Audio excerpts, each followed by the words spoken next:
ప్రార్థన చేసుకుందాం. ప్రేమ కలిగిన తండ్రి, నీకు వందనాలు చెల్లిస్తున్నాను ప్రభా. ఉదయకాల సమయంలో ఈ సన్నిధికి తీసుకొచ్చినందుకు వందనాలు ప్రభా. ఈ ఆదివారాన్ని మాకు ఇచ్చినందుకు వందనాలు ప్రభా. కొన్ని ఆటంకాల వల్ల లేట్ అయింది ప్రభా.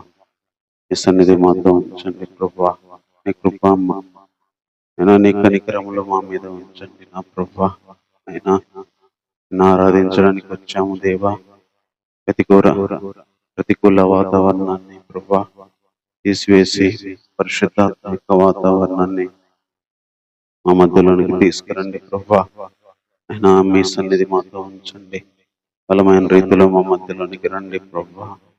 నేను ఆలస్యమైంది అయినప్పటికీ ప్రభా, నీ కృప మాకు సహాయం చేయండి. నేను ఆరాధించడానికి కావాల్సిన పాటలు దయచేయండి. అదేవిధంగా ప్రభా, నేను హృదయపూర్వకంగా నిన్ను గురించి తెలుసుకోవడానికి కావాల్సిన మాటలు దయచేయండి. సమయం అంతా నీ నామానికి భయంకరంగాను మాకు మేలుకరంగాను పరిశుద్ధాత్మ శక్తితో ప్రభా దీవెనకరంగాను జరిగించి కేవలం ప్రభా మీరు మాత్రమే మహిమ తెచ్చుకోమని ఈ ప్రార్థన మా రక్షకుడైన యేసుక్రీస్తు వారి నామంలోనే ప్రార్థించి వేడుకుంటున్నాము తండ్రి. ఆమేన్.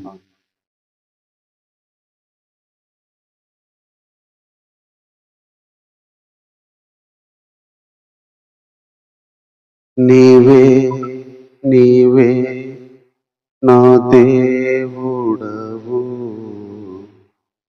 నీవే నీవే నా మిత్రుడవు,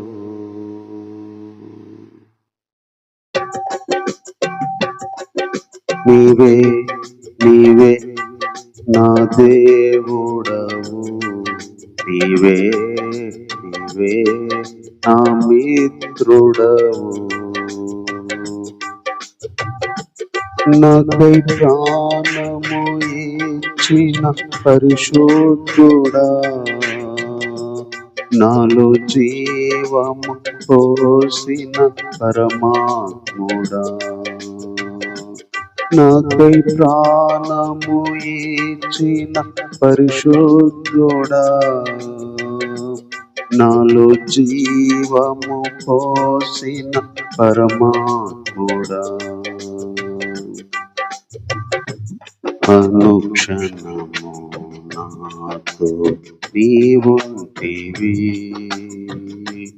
అనుక్షణము నాతో నీవుంటివి,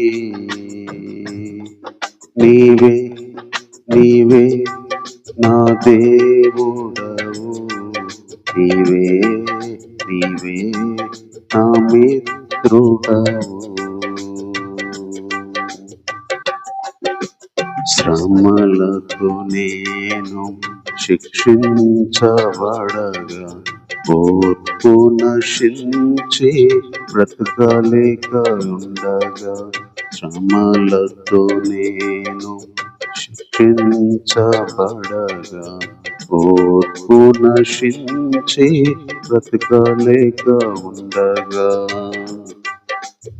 ఓర్పునకు కర్తవైన నా దేవుడా, ఓర్పునకు కర్తవైన నా దేవుడా, నన్ను నడిపిస్తున్నావు ఈ బాటలో, నన్ను నడిపిస్తున్నావు నీ బాటలో, నీవే నీవే నా దేవుడవు, నీవే నీవే నా మిత్రుడవు,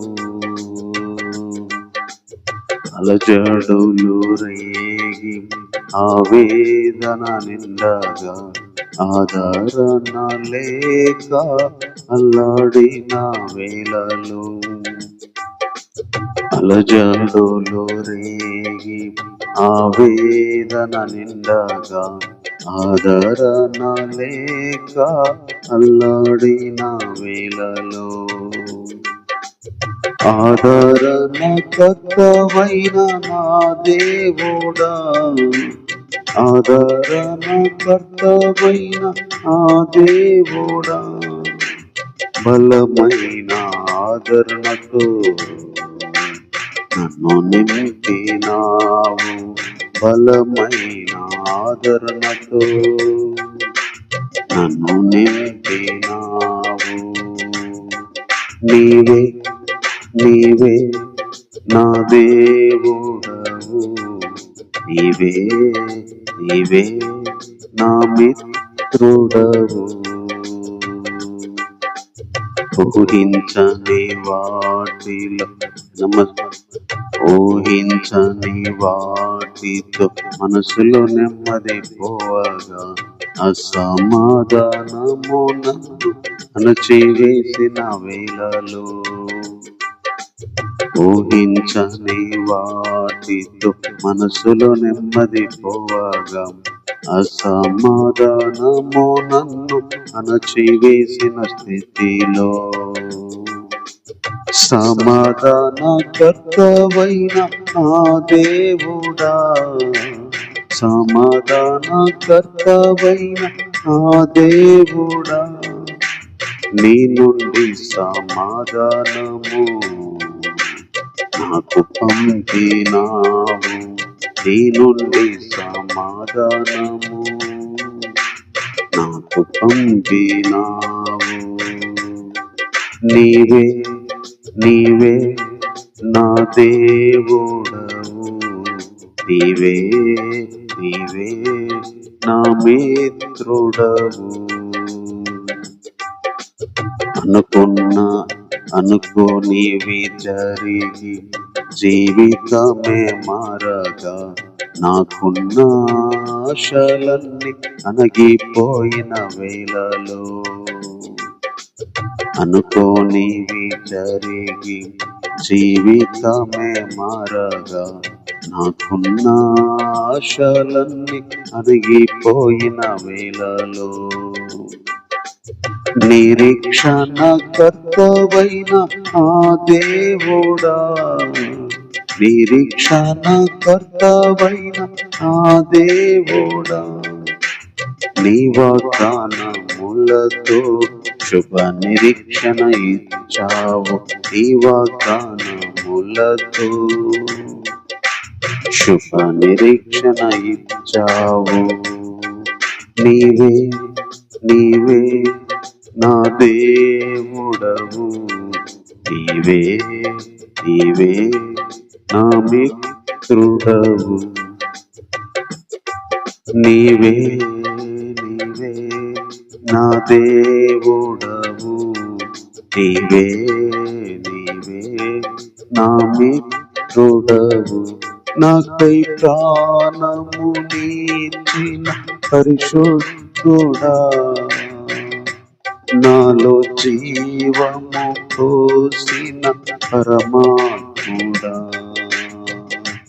నాకై ప్రాణము నీచిన పరిశుద్ధుడా, నాలో జీవము పోసిన పరమాత్ముడా. అనుక్షణము నాతో నీవుంటివి, అనుక్షణము నాతో నీవుంటివి. నీవే నీవే నా దేవుడవు, నీవే నీవే నా మిత్రుడవు. నీవే నీవే నా దేవుడవు, నీవే నీవే నా మిత్రుడవు. నా దేవుడవు, నా మిత్రుడవు.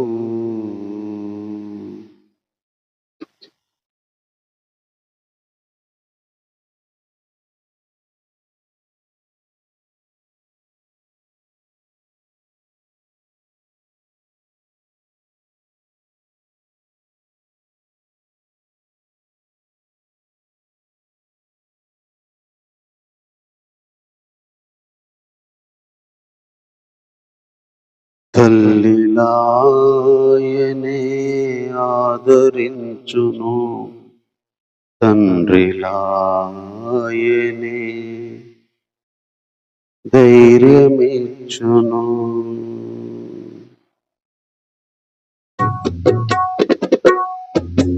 తల్లిలాయనే ఆదరించును. తండ్రిలాయనే ధైర్యమిచ్చును. ప్రతి బాధను పంచుకును.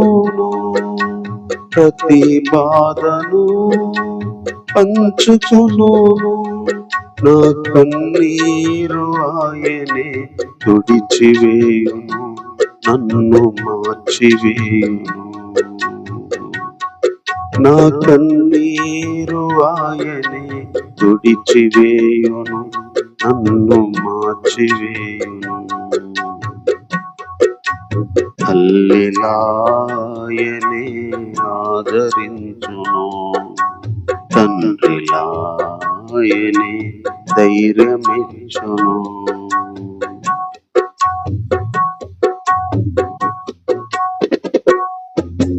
నా మనస్సులో విచారము అధికమై నా గుండె నాలో మండుచున్నది. నాయువు అల్పమైనది. నాయుష్కాలము లేనట్టే ఉన్నది. నా మనస్సులో విచారము అధికమై నా గుండె నాలో మండుచున్నది. నాయువు అల్పమైనది. నాయుష్కాలము లేనట్టే ఉన్నది. దేని కొరకు నేను కనిపెట్టుకొందును.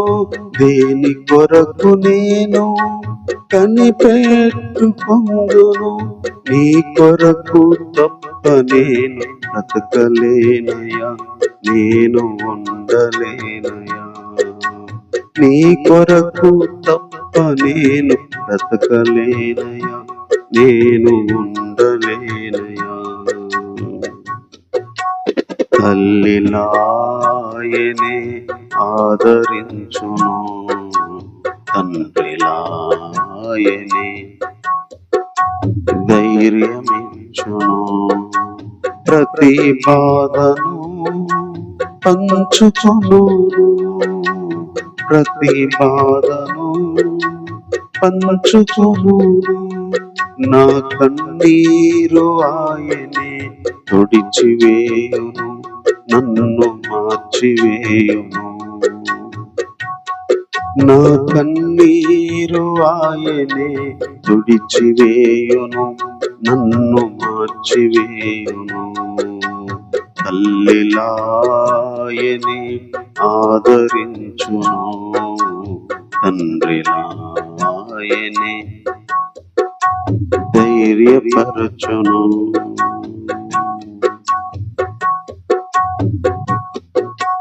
నా దోషములు నా అందమును చెరిపెను. నాలోచనలు నన్ను అవమానపరచెను.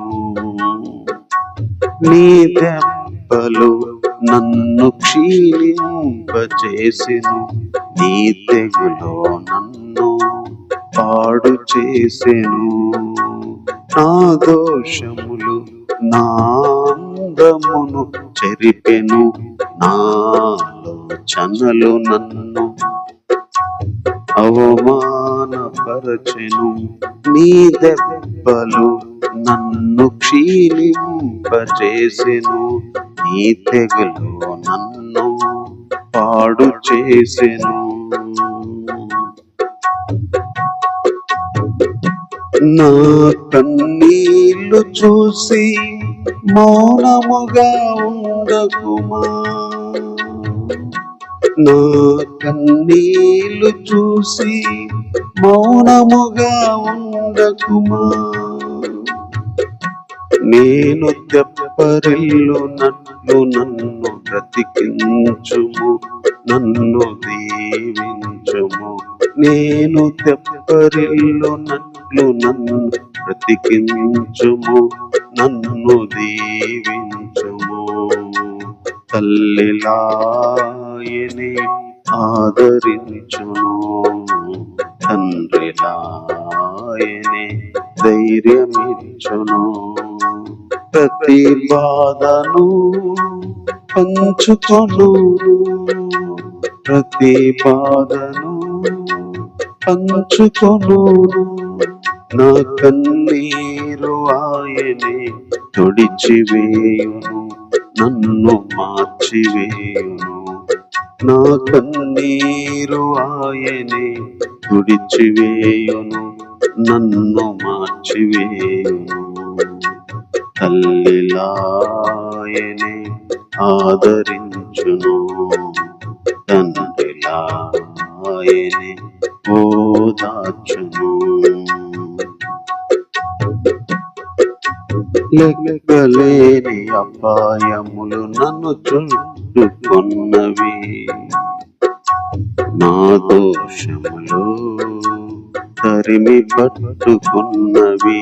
నా పాపములు ఎన్నో ఎన్నెన్నో, అవి నా తల వెంట్రుకలను మించి ఉన్నవి. లెక్కలేని అపాయములు నన్ను చుట్టుకొన్నవి, నా దోషములో నన్ను తరిమి పట్టుకొన్నవి. నా పాపములు ఎన్నో ఎన్నెన్నో, అవి నా తల వెంట్రుకలను మించి ఉన్నవి. వాటిని చూచి అధైర్యపడితిని, వాటిని చూచి అధైర్యపడితిని. నా రక్షణ కర్తవు నీవేనని నిన్ను నమ్ముకొందును. నా రక్షణ కర్తవు నీవేనని నిన్ను నమ్ముకొందును. తల్లిలాయనే ఆదరించును, తండ్రిలాయనే ధైర్యమిచ్చును. తల్లిలాయనే ఆదరించును, తండ్రిలాయనే ధైర్యమిచ్చును. ప్రతి బాధను పంచుకొను, ప్రతి బాధను పంచుకొను. నా కన్నీరు ఆయనే తుడిచివేయును, నన్ను మార్చివేయును. నా కన్నీరు ఆయనే తుడిచివేయును, నన్ను మార్చివేయును. తల్లిలాయనే ఆదరించును, తండ్రిలాయనే ధైర్యమిచ్చును. నాకున్న సంతోషము నన్ను విడిచిపోయెను, నాకున్న నా శ్రమలు నన్ను, నా ఘనత నన్ను వీడి అవమానము చేరెను.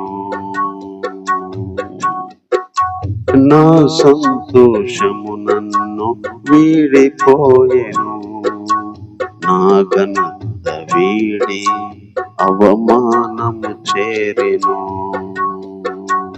అలల వలె శ్రమలో నా మీద పొర్లెను, నా శత్రు బాధ చేత ఎముకలన్నీ విరిగెను. నాకున్న సంతోషము నన్ను విడిచిపోయెను, నా ఘనత బాధ వీడి అవమానము చేరెను. అలల వలె శ్రమలు నా మీద పొర్లెను. శత్రు మాటల చేత ఎముకలన్నీ విరిగెను. అయినను నేను నిరీక్షింతును, అయినను నేను నిరీక్షింతును. నిన్నే నమ్ముకుందును, నిన్నే స్తుతింతును. అయినను నేను నిరీక్షింతును, నిన్ను స్తుతింతును. తల్లిలాయనే ఆదరించును, తండ్రిలాయనే ధైర్యమిచ్చును.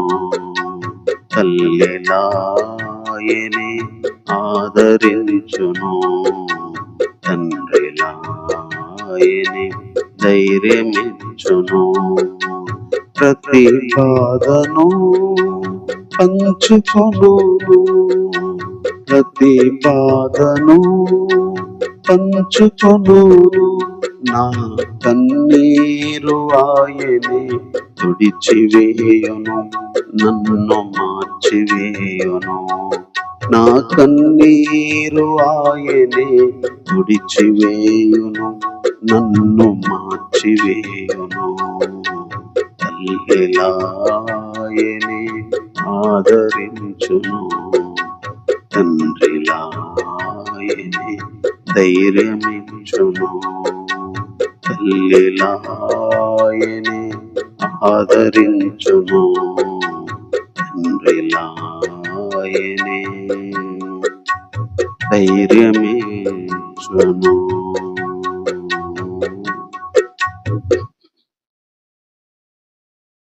చిన్న వాక్యం చదువుకున్నాం.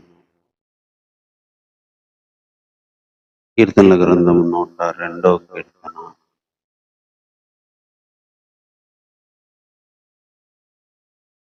కీర్తనల గ్రంథము 102వ కీర్తన మొదటి వచనం చదువుకుందాం.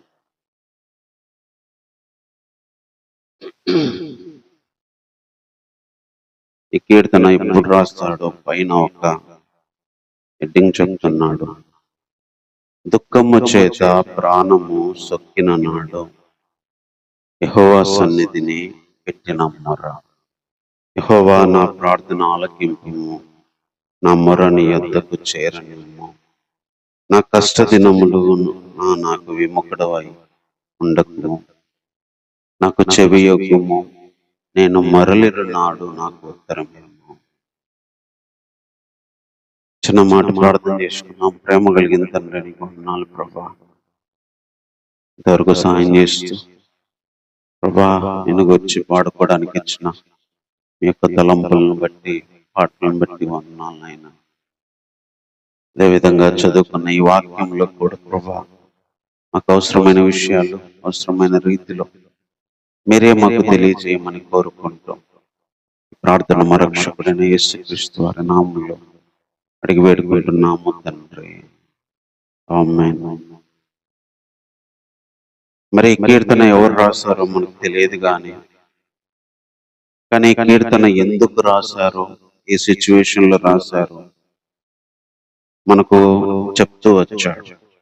ఇది ఎప్పుడంటే దుఃఖము చేత ప్రాణము సొక్కిన నాడు యెహోవా సన్నిధి పెట్టిన మొర. అంటే ఒక వ్యక్తికి ఈ కీర్తన రాసిన ఈ వ్యక్తి అది మోషే అయి ఉండొచ్చు, లేదా దావీదు అయి ఉండొచ్చు. చరిత్రకారులు ఎగ్జాక్ట్ గా చెప్పలేదు, కానీ వాళ్ళు దుఃఖము చేత ప్రాణము సొక్కిన నాడు దేవుని సన్నిధిలో పెట్టిన మొర్ర. ఒక వ్యక్తికి దుఃఖం కలిగే ప్రాణము సొక్కిపోయినప్పుడు ఒక వ్యక్తి దేవుని సన్నిధిలో ఎలా మాట్లాడతాడు, ఏం చెప్తాడు అని చెప్పడానికి రాయబడిన కీర్తన. మరి ఈ వ్యక్తి ఏ విధంగా మాట్లాడుతున్నాడంటే, యెహోవా నా ప్రార్థన ఆలకింపుము, నా మొర నీ యొద్దకు చేరనిమ్ము, నా కష్ట దినమున నాకు విముఖుడవై ఉండము. ఫస్ట్ ఎవరికైనా దుఃఖం కలిగినా బాధ కలిగినా ఫస్ట్ అడిగిది దయా, అయా దయ చూపి అయ్యా, అయా వినయ్యా, అయా సహాయం చెయ్యయ్యా.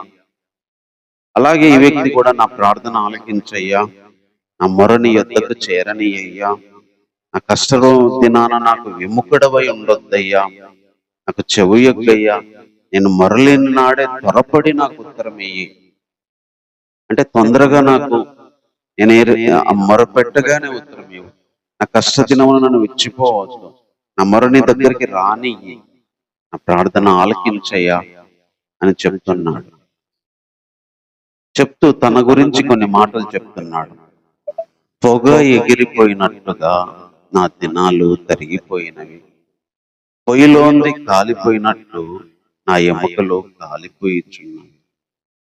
ఎండ దెబ్బకు వాడిన గట్టి వలె నా హృదయం వాడిపోయి ఉంది, భోజనము చేయుటకే నేను మరచిపోవచ్చున్నాను.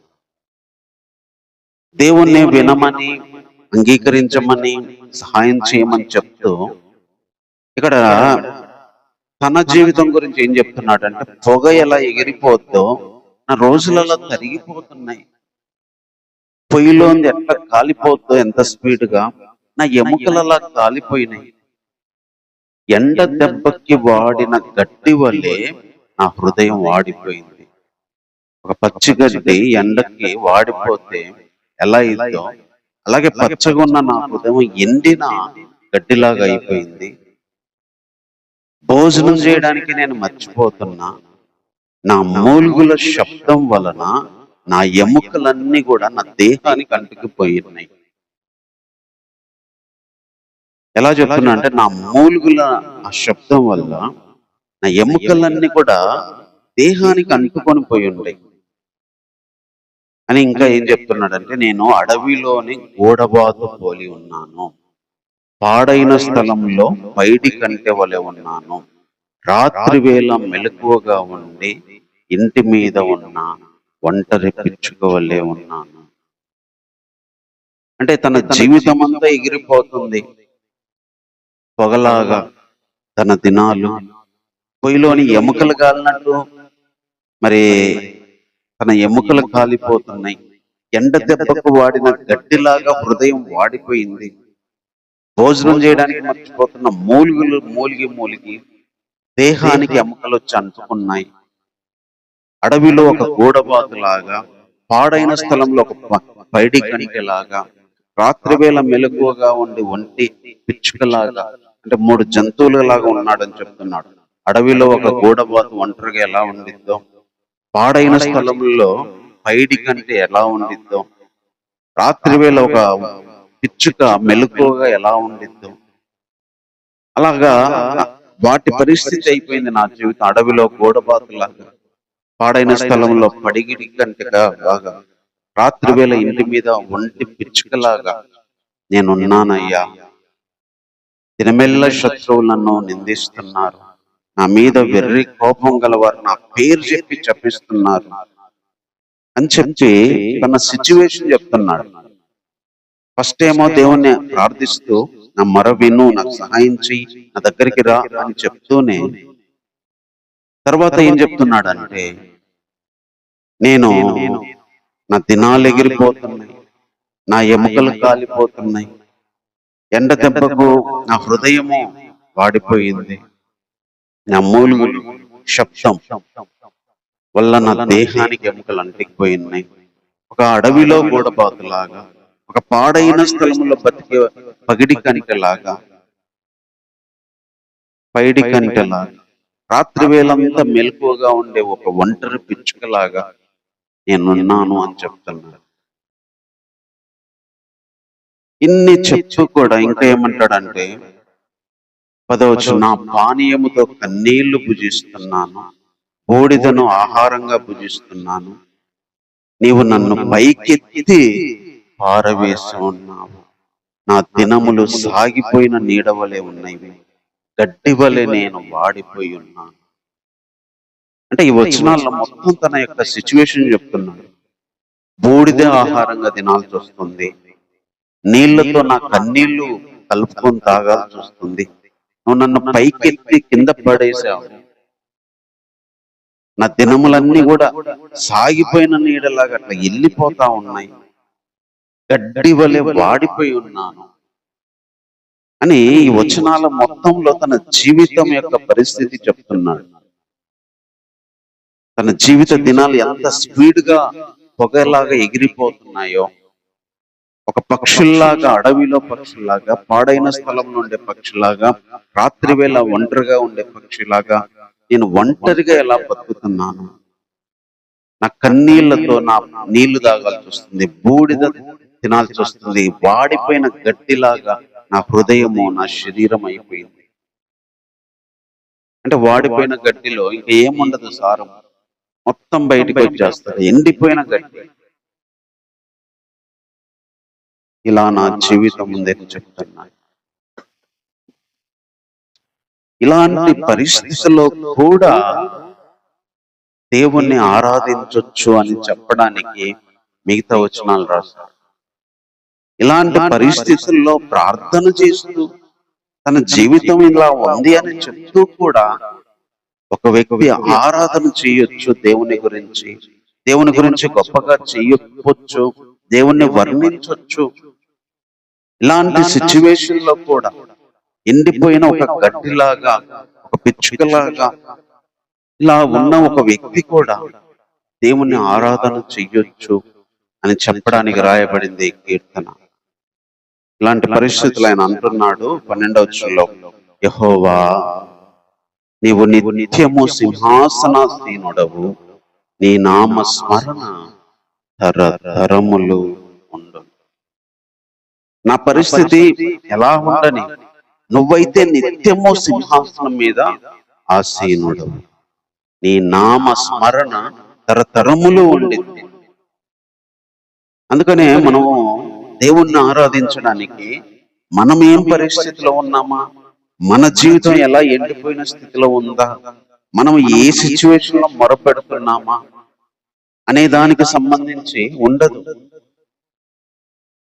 ఇలాంటి పరిస్థితుల్లో కూడా దేవా నీవు సింహాసనాసీనుడు, నిత్యము సింహాసనాసీనుడు, నిత్యము సింహాసనం మీద కూర్చుండి సర్వాన్ని నిర్వహించేవాడు, నీకు నీ నామానికి స్మరణ తరతరాలకు ఉంటుంది. అంటే దేవుడు సింహాసనాసీనుడు. మన స్థితి ఆయనకు నువ్వు స్తుతించకుండా ఉండనియదు. ఆయన నిత్యము సింహాసనాసీనుడు, ఆయన నామానికి చేసే స్మరణ తరతరములు ఉండిద్ది. ఎందుకంటే దేవుడు అంత గొప్పవాడు అని చెప్తున్నాడు. నిజంగా ఒక వ్యక్తి మనం ఈ రెండు మాత్రం చేయగలుగుతాం, దేవా సాయం చేయి, నా జీవితం ఇలా వెళ్ళిపోయింది అని. ఇలాంటి పరిస్థితులు చెప్పినా కూడా దేవుడు ఎలాంటి వాడో, దేవుడు ఏమై ఉన్నాడో, దేవుని గురించి మనం చెప్పగలిగిన మాటలు. దేవుడు సింహాసనాసీనుడు, ఆయన సింహాసనం మీద కూర్చొని భూమి మీద ఉన్నది, ఆకాశంలో ఉన్నది సమస్తము నిర్వహించేవాడు, సమస్తాన్ని కంట్రోల్ చేసేవాడు, సమస్తాన్ని తన మాటతో జరిగించేవాడు. మన జీవితము ఎండిపోయిందని ఆయన సింహాసనం దిగిరాడు. దేవుని స్థానం తప్పిపోదు, దేవుని మహిమ తప్పిపోదు, దేవుని ఘనత తప్పిపోదు. ఆయనకు స్మరణ యుగ యుగాలు పరలోకంలో దేవదూతల చేత పొగడపడతా ఉంటాడు.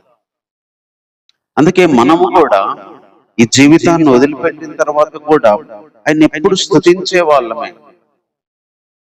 అలాంటి వాళ్ళమే కాబట్టి ఇక్కడేదో ప్రాణం సొక్కిందని, ఎండిపోయిన గడ్డిలాగా ఉందని, పిచ్చుకలాగా ఉందని ఆయన స్తుతించడానికి, ఆయన నామాన్ని స్మరణ చేయడానికి అవి కారణాలు కాకూడదు. అలాంటి పరిస్థితుల్లో కూడా దేవుడు ఎంత గొప్పవాడో, ఆయన సింహాసనం ఆకాశంలో ఉంది, భూమి ఆయనకు పాదపీఠము, సమస్త జగత్తు ఆయన చేతిలో ఉంది, నిర్వహించేవాడు, ఆయన సార్వభౌమ అధికారం కలిగిన వాడు, సమస్తం ఏలేవాడు, ఆయన మించిన దేవుడు లేడు అని చెప్పి మనం దేవుణ్ణి ఆరాధించవచ్చు అని చెప్పి ఈ కీర్తనకారుడు ఆరాధిస్తున్నాడు.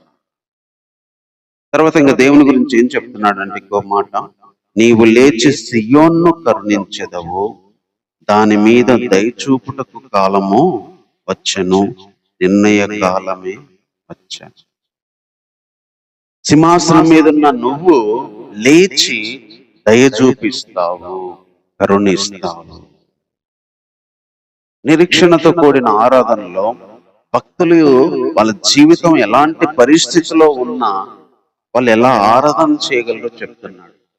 నువ్వు సింహాసనాసీనుడు, కానీ నువ్వు లేచి సియోను కరుణిస్తావు, దాని మీద దయ చూపిస్తావు. దాని మీద దయ చూపించడానికి నీకు నిర్ణయ కాలం వచ్చింది అని చెప్తున్నాడు. అంటే ఇలాంటి పరిస్థితుల్లో దేవుడు కరుణించేవాడు, దేవుడు దయ చూపించేవాడు. దయ చూపించే టైం ఆయనకు వచ్చింది, కరుణించే టైం ఆయనకు వచ్చింది అని చెప్పి తన జీవితంలో దేవుడు దయ చూపించగలిగిన వాడు, దేవుడు కరుణించగలిగిన వాడు, దానికోసం ఆయన దిగి రాగలిగిన వాడు అని చెప్పి చెప్తా ఉన్నాడు. ఒక వ్యక్తికి ఎండిపోయిన గడ్డిలాగా, ఒక వ్యక్తి హృదయము ఎండిపోయిన గడ్డిలాగా, ఒక పిచ్చుకలాగా ఉన్న ఆ వ్యక్తి జీవితం అంత బాధలో కూడా దేవుణ్ణి బట్టి ఆరాధన ఏం చేస్తున్నాడంటే, నువ్వు దయ చూపిస్తావు, నువ్వు కరుణిస్తావు, నువ్వు కరుణించే దేవుడు, నువ్వు దయ చూపించే దేవుడు, కరుణించుటకు వస్తావు, దయ చూపించడానికి వస్తావు, కాలం కూడా దానికి వచ్చింది అని చెప్తున్నాడు. అంటే దేవుడు ఒక నిర్ణయ కాలంలో దయ చూపిస్తాడు, ఒక నిర్ణయ కాలంలో కరుణిస్తాడు. ఒక టైం వచ్చినప్పుడు దేవుడు మరి దయ చూపించి ఎంతో మందిని వాళ్ళ స్థితిని మార్చి పైకి తీసుకొచ్చాడు. ఈ భక్తుల జీవితంలో కూడా ఆయన దయ చూపించే టైం వచ్చింది, ఆయన కరుణించే టైం వచ్చింది, తన జీవితాన్ని మార్చే టైం వచ్చింది. నువ్వు దయ చూపిస్తావు, నువ్వు కరుణిస్తావు అని చెప్పి ఆరాధన చేస్తావు. ఎందుకంటే దేవుడు ఆయన దయ చూపించేవాడు. ఈరోజు మనము కీర్తనకారుడిలాగా మొరపెట్టే స్థితిలో ఉన్నా, ఈ కీర్తనకారుడిలాగా ఎండిపోయిన జీవితము ఉన్న స్థితిలో ఉన్నా, దేవుడు నిత్యము సింహాసనాసీనుడు అని మనం ఆయన ఆరాధించవచ్చు. ఎందుకంటే ఆ సింహాసనం మీద ఉంది ఆయన, అధికారం ఆయనది. ఆయన సెలవిస్తే ఏదైనా జరిగింది, ఆజ్ఞలు పాస్ చేసేది ఆయన, శాసనాలు నియమించేది ఆయన, ఆయన ఏదైనా పంపేయగలడు, ఏదైనా మాన్పించగలడు. గవర్నమెంట్ అంతా ఆయన చేతిలో ఉంది. అదే ఇక్కడ చెప్పాడు. అలాగే నువ్వు లేచి కరుణించే టైం వచ్చింది, నువ్వు లేచి దయ చూపించే టైం వచ్చింది. ఈ పరిస్థితిలో నువ్వు దయ చూపించే దేవుడు అని చెప్తున్నాడు. తర్వాత ఇంకేం చెప్తున్నాడు అంటే 16, 17 వచనాలు, ఏలైనగా యెహోవా సియోనును కట్టి ఉన్నాడు, ఆయన తన మహిమతో ప్రత్యక్షమాయను, ఆయన దిక్కులేని దరిద్రుల ప్రార్థన నిరాకరింపక వారి ప్రార్థన వైపు తిరిగి ఉన్నాడు. దేవుడు యెరూషలేమును ఎట్లా మహిమతో నింపి ఎట్లా కట్టాడో, యెరూషలేము యొక్క జీవితాన్ని ఎలా బాగు చేశాడో, అలాగే ఆయన దిక్కులేని దరిద్రుల ప్రార్థన నిరాకరింపక వారి ప్రార్థన వైపు తిరిగేవాడు. ఇక్కడ దేవుని గురించి ఇలాంటి పరిస్థితుల్లో, అంటే ఒక వ్యక్తి జీవితం ఇలా ఉన్నా సరే, ఇలాంటి పరిస్థితులు ఆయన చెప్తున్నాడు, నువ్వు దిక్కులేని దరిద్రుల ప్రార్థన నిరాకరించకుండా వాళ్ళ వైపు తిరిగే దేవుడు. దిక్కులేని వాళ్ళ ప్రార్థన నువ్వు నిరాకరించకుండా వాళ్ళ వైపు తిరిగేవాడు. దరిద్రుల మొర వినేవాడు, దిక్కులేని వాళ్ళ మొర వినేవాడు. దిక్కులేని వాళ్ళని ఈ లోకం పట్టించుకోదు, దరిద్రుల వైపు ఈ లోకం చూడదు. కానీ అలాంటి దిక్కులేని వాళ్ళలాగా జీవితంలో ఉన్న ఒక దరిద్రపు జీవితము, దరిద్రులుగా ఎంచబడుతున్న జీవితాన్ని అనుభవిస్తున్న వాళ్ళను నిరాకరించకుండా వాళ్ళ వైపు తిరిగేవాడు, వాళ్ళ మరోవైపు తిరిగి వాళ్ళు ఏం చెప్తున్నారో వినే దేవుడు. ఎంత గొప్పగా ఒక వ్యక్తి జీవితం ఇలా ఉన్నా సరే దేవుడు ఎలాంటి వాడో చెప్తా వచ్చాడు. అందులో ఆయన చెప్పిన మాట, ఆయన నిత్యము సింహాసనాసీనుడు, ఆయన స్థానం మారదు, ఆయన ప్రభుత్వం మారదు, ఆయన ఏదైనా చేయగలడు దాని మీద కూర్చొని. ఆయన దయ చూపించడానికి లేచి వస్తాడు, కరుణించడానికి లేచి వస్తాడు. ఒక టైం ఉంది, కరుణించే టైం అని చెప్తున్నాడు. దిక్కులేని దరిద్రుల ప్రార్థన ఆయన నిరాకరించకుండా తప్పకుండా వాళ్ళ వైపు తిరుగుతాడు అని చెప్తున్నాడు. తర్వాత ఇంకేం చెప్తున్నాడంటే, యెహోవాను సేవించుటకై రాజ్యాలు కూర్చోబడినప్పుడు మనుషులు సియోనులో యెహోవా నామ ఘనతను, యెరూషలేములో ఆయన స్తోత్రం ప్రకటించున్నట్లు చెరసాల్లో ఉన్న వారి మూలుగులను వినుటకును, చావునకు విధింపబడిన వారిని విడిపించుటకును ఆయన తన ఉన్నతమైన పరిశుద్ధాలయం నుండి వంగి చూచిననియు, ఆకాశం నుండి భూమిని దృష్టించనని వచ్చుతరం వారు తెలుసుకున్నట్టుగా ఇది రాయబడాలి అని చెప్తున్నారు. అంటే మనుషులందరూ దేవుని స్తుతించినట్లు, సియోనులో ఆయన నామాన్ని గణపరచునట్లు, చెరసాల్లో ఉన్న వారి మూలుగులు, చావునకు విధించబడిన వారిని విడిపించడానికి ఆయన ఉన్నతమైన పరిశుద్ధాలయంలో నుండి వంగి చూస్తాడనట. ఆకాశం నుండి భూమిని దృష్టి పెడతాడట.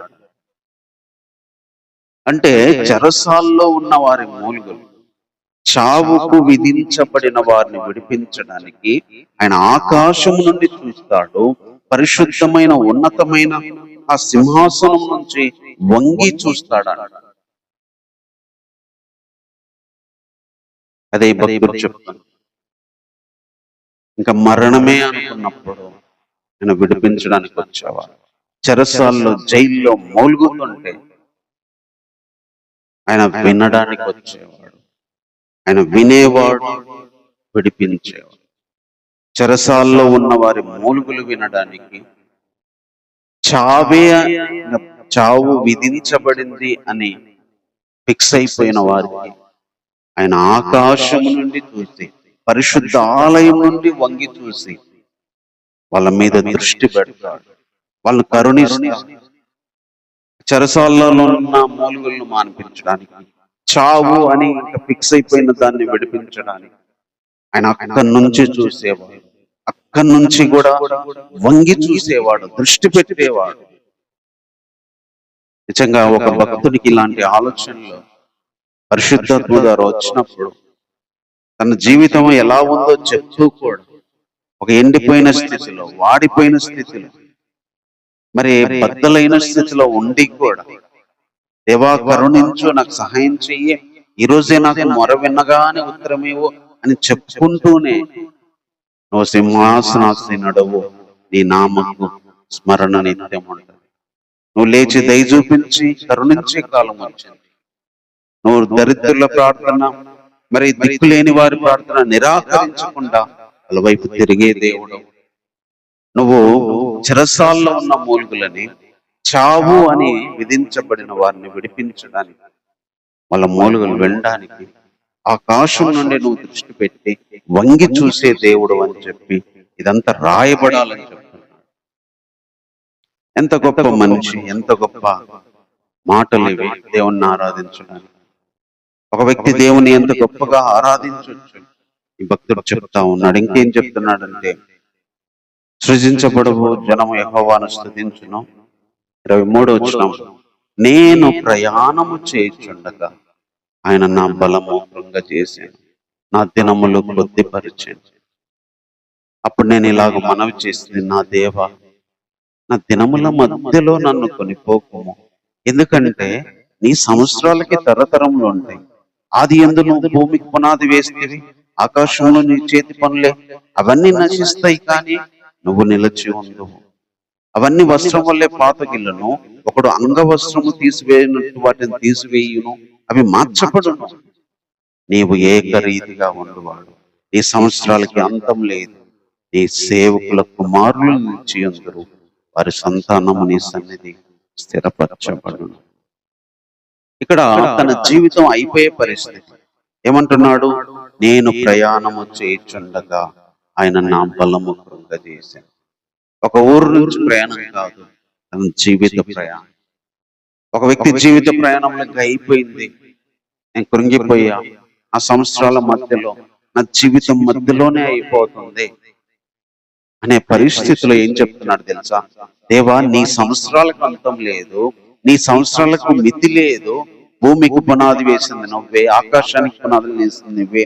అవన్నీ పోతాయి, అవన్నీ ఒక వాడు వస్త్రం వచ్చినట్టు మారుస్తారు, కానీ నువ్వు ఏకరీతిగా ఉంటావు. నువ్వు ఏకరీతిగా ఉంటావు కాబట్టి నీ సన్నిధిలో నీ సేవకుల కుమారులు స్థిరపరచబడతారు, నీ సేవకుల సంతానం నిలిచి ఉంటదని చెప్తున్నాడు కింద లాస్ట్. అంటే నువ్వు ఎప్పుడు ఉండే దేవుడు, నువ్వు ఎల్లప్పుడు ఉండే దేవుడు, మధ్యలో పోయేవాడు కాదు. దయచేసి నా ప్రాణము నా ప్రయాణం వల్ల కృంగిపోయింది, నా దినముల మధ్యలో నన్ను కొనిపోవద్దు. నా దినములు కొద్దివైనాయి. అదే నీ సంవత్సరాలు అయితే మితి లేవు, నీ సంవత్సరాలకు అంతం లేదు. ఆకాశం భూమి పైన నీ సంవత్సరాలు అట్లే ఉంటాయి, ఏకరీతిగా ఉంటావు. అలాగే నా సంతానాన్ని, నీ సేవకుల కుమారులు నిలవాలి, నిలిచి ఉండాలి అని కోరుతూ ఈ కీర్తన ముగించాడు. అంటే ఈ జీవితంలో ఏమి జరిగినా, ఎలా ఉన్నా, నువ్వెలా ఉన్నావు నిత్యం అలా ఉండాలి అని ఒక నిరీక్షణతో కూడిన ఆరాధన చేస్తున్నాడు. అలాగే మన జీవితాల్లో కూడా మధ్యలోనే అయిపోద్ది అనుకుంటాం, మధ్యలోనే మన జీవితం ఈ ఆయాసం వల్ల కృంగిపోయింది అనుకుంటాం. కానీ దేవుడు లేచి సజీవుడై యుగ యుగాలు బ్రతికినాడు. మరణం వచ్చి చంపిన, ఈ లోకాన్ని వదిలిపెట్టిన, ఒకరోజు మనం కూడా దేవునిలాగా నిత్యము బ్రతుకుతామన్న ఒక శుభ నిరీక్షణ మనకుంది. అది మనం దేవుణ్ణి ఆరాధించడానికి, అది ఎలాంటి పరిస్థితిలో ఉన్నా ఆరాధించడానికి మనకు ధైర్యం ఇచ్చేది. దేవుడు నిత్య జీవం కలిగిన వాడు, మనం నిత్య జీవం పొందుతాం. దేవుడు యుగ యుగాలు ఉంటాడు, ఒకరోజు మనం యుగ యుగాలు ఉంటాం. దేవునికి చావు లేదు, మనకు చావు లేదు. ఆకాశం భూమి పోయింది, మనం పోము.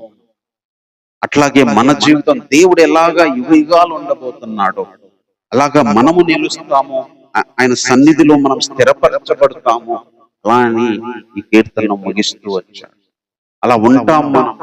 ఇంత గొప్ప నిరీక్షణ ఉంది. ఆ నిత్య జీవం ఇవ్వడానికి దేవుడు తన కుమారుని పంపించాడు.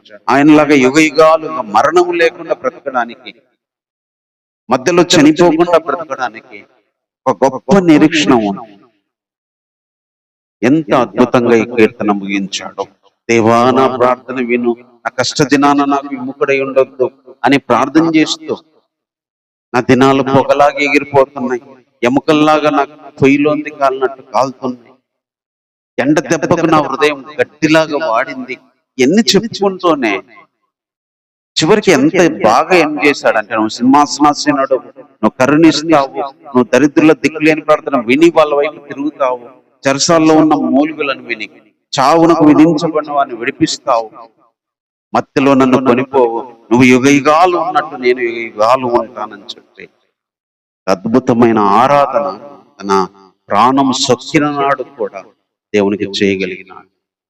నిజంగా ఈరోజు మనం ఇలాంటి ఆరాధన, ఇలాంటి పరిస్థితిలో ఉన్నప్పుడు కూడా చేస్తే అది దేవునికి నిజమైన సంతోషం ఇచ్చే ఆరాధన. కాబట్టి మాటలను బట్టి ప్రార్థన చేసుకుందాం. దేవుడి ఇచ్చిన ఈ మాటలను బట్టి 10 నిమిషాలు ఆయన ఆరాధన చేద్దాం.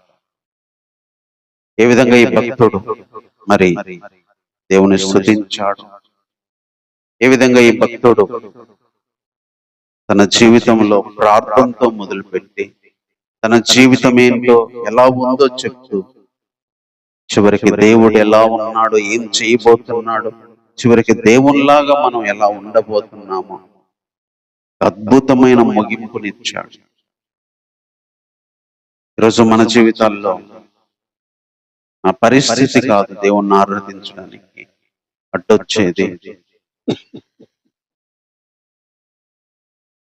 దుఃఖంతో చుక్కిన దినాలన్నీ ఎగిరిపోతున్నా, సంవత్సరాలు ఎగిరిపోతున్నా, పొయ్యిలోంది కాలిపోయినట్టు ఎముకలన్నీ కాలిపోతున్నా, ఒంటరిలాగా ఉన్న, పిచ్చుకలాగా ఉన్న, పాడైన స్థలంలో ఉన్న, పైడి కంటిలాగా ఉన్న, అడవిలో గూడబాతులాగా ఉన్నా,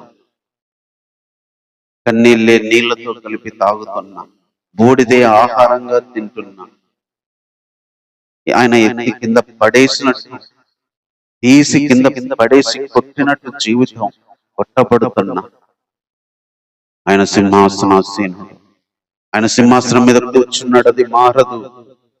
ఏదైనా చేయగలడు, రాజులను మార్చగలడు, పరిస్థితులను మార్చగలడు, చీకటినైనా తెప్పేయగలడు, వెలుగునైనా తెప్పేయగలడు, సూర్యుని మాన్పించగలడు, చంద్రుని మాన్పించగలడు. సర్వభౌమ అధికారమైంది, అది మార్చలేంది.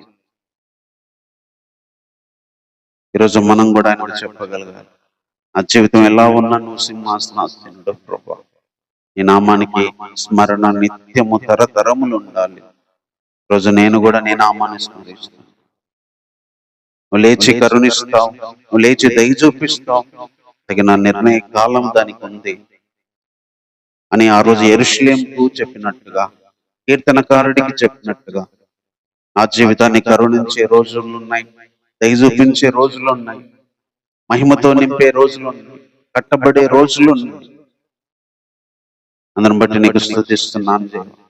ఇప్పుడుది కాదు, నువ్వు చూపించబోయే దానికి నేను స్తుతిస్తున్నాను. నువ్వు ఒక దరిద్రుల ప్రార్థన, ఒక దిక్కులేని వాళ్ళ ప్రార్థన నువ్వు నిరాకరించకుండా వినే దేవుడు. ఈరోజు నేను దరిద్రునిగా ఉంది, దిక్కులేని వాడిగా ఉన్నాడు. నా జీవితంలో నా ప్రార్థనను వింటా.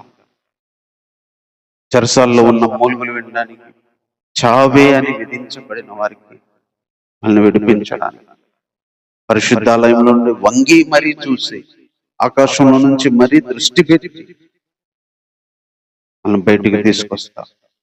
చెరసాల్లో మూలుగులు మాన్పించేవాడు, చావు అని ఫిక్స్ అయిన వాళ్ళకి చావును తప్పించేవాడు.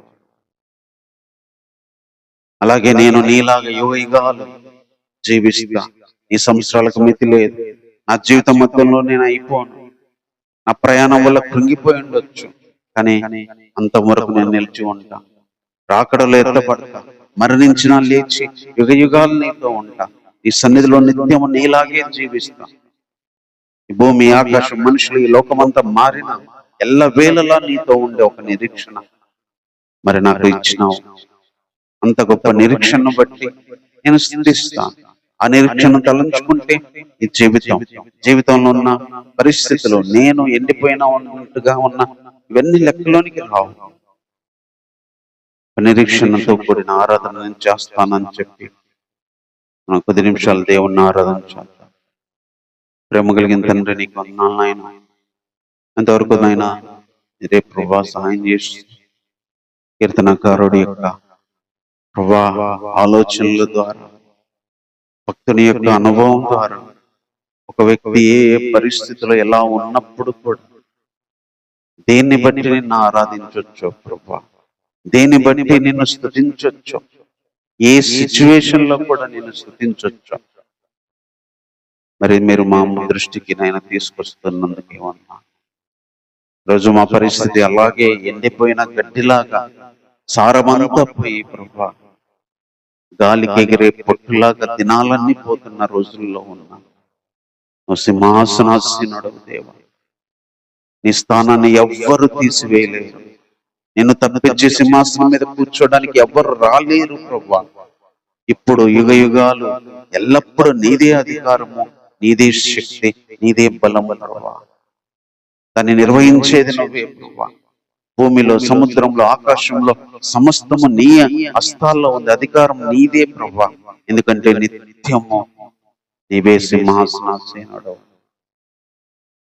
అలాంటి దేవుడు ఒకరోజు దయ చూపించడానికి, కరుణించడానికి ప్రభా లేచే దేవుడు. ఒక టైము పెట్టుకొని మరి టైంలో తిరిగి చేర్చుకునే దేవుడు.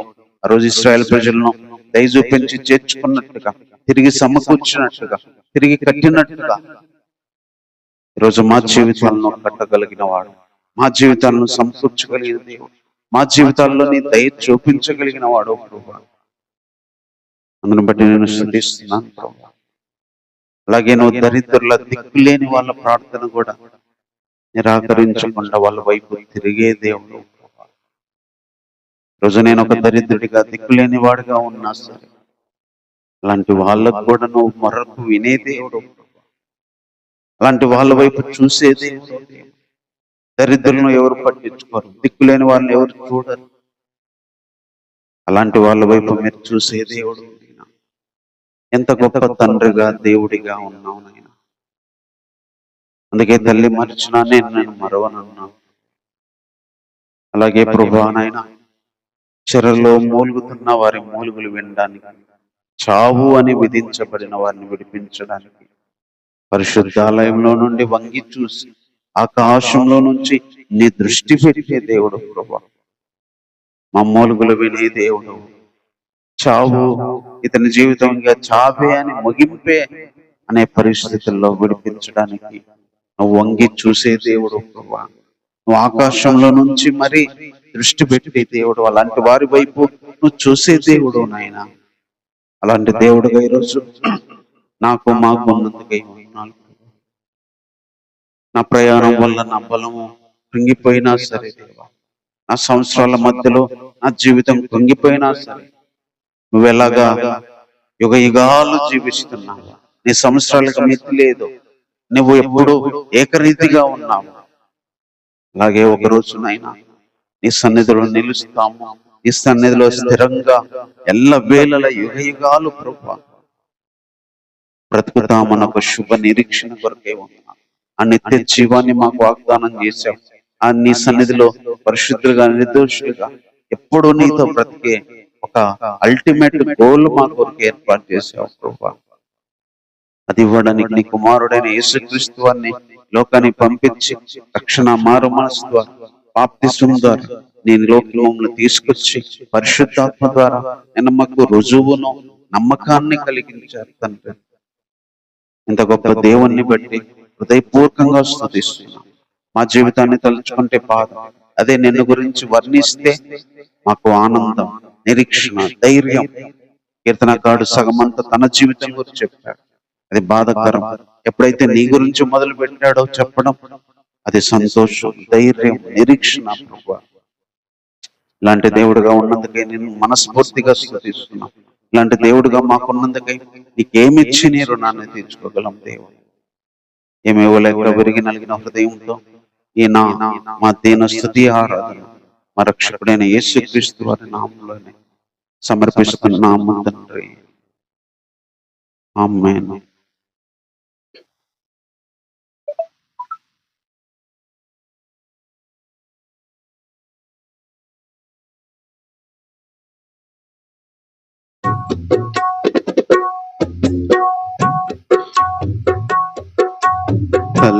తల్లిలాయనే ఆదరించును, తండ్రిలాయనే ధైర్యమిచ్చును.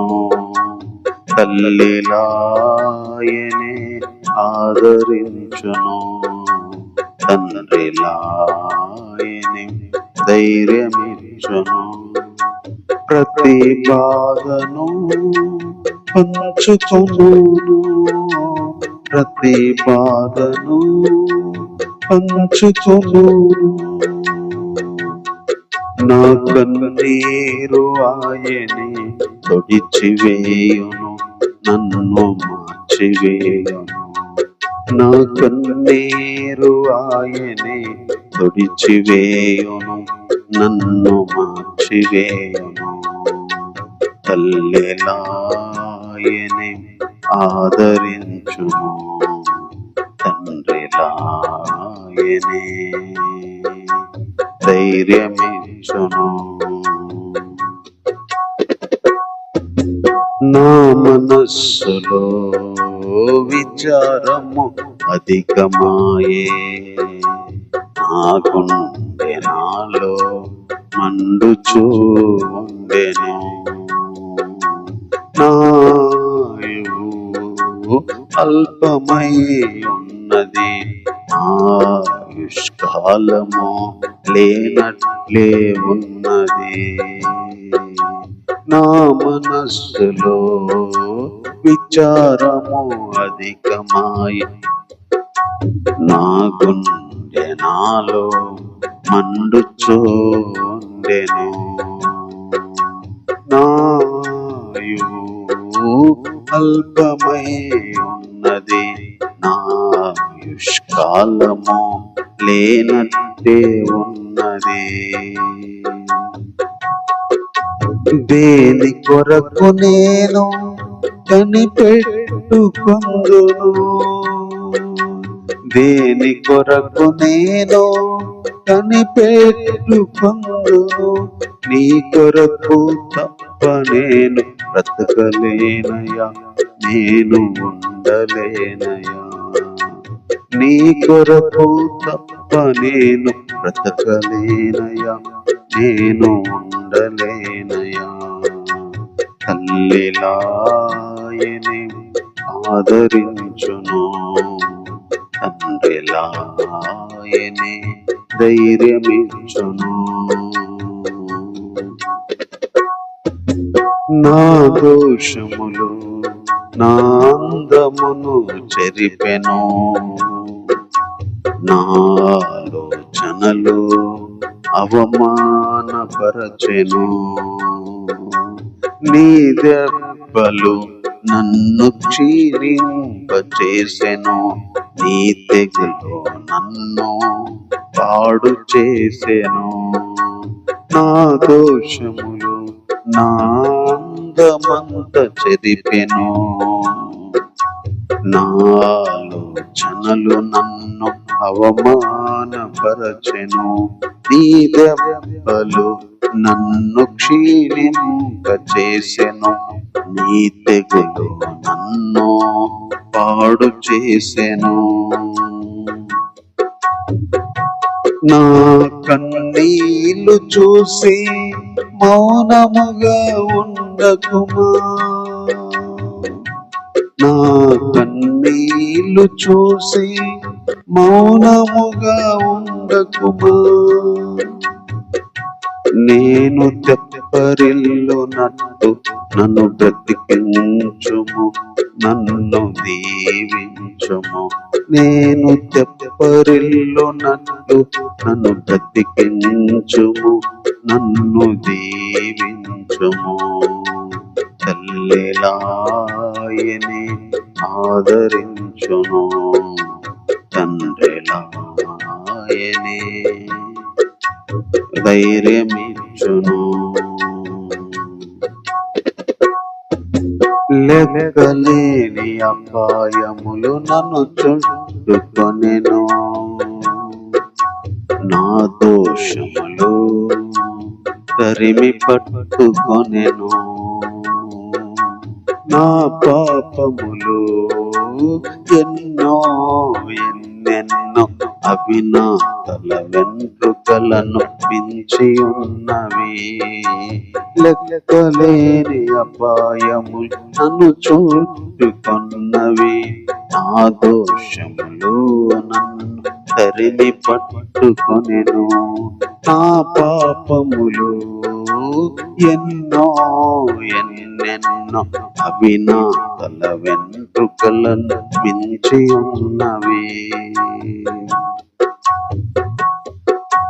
వాటిని చూచి నా హృదయము అధైర్యపడెను, వాటిని చూచి నేను అధైర్యపడితిని.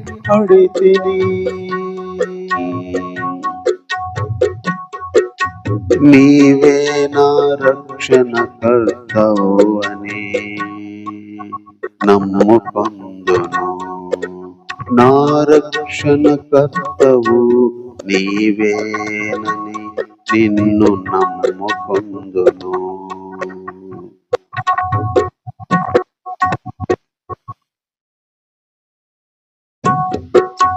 వాటిని చూచి అధైర్యపడితిని, వాటిని చూచి అధైర్యపడితిని. నా రక్షణ కర్తవు నీవేనని నిన్ను నమ్ముకొందును, నా రక్షణ కర్తవు నీవేనని నిన్ను నమ్ముకొందును. తల్లిలాయనే ఆదరించును, తండ్రిలాయనే ధైర్యమిచ్చును. నాకున్న సంతోషం నన్ను విడిచిపోయెను, నా ఘనత వీడి అవమానము చేరెను. అలల వలె శ్రమలు నా మీద పొర్లెను. శత్రు మాటల చేత ఎముకలన్నీ విరిగెను. నాకున్న సంతోషం నన్ను విడిచిపోయెను. నా ఘనత వీడి అవమానము చేరెను. అలల వలె శ్రమలు నా మీద పొర్లెను. శత్రు మాటల చేత ఎముకలన్నీ విరిగెను. అయినను నేను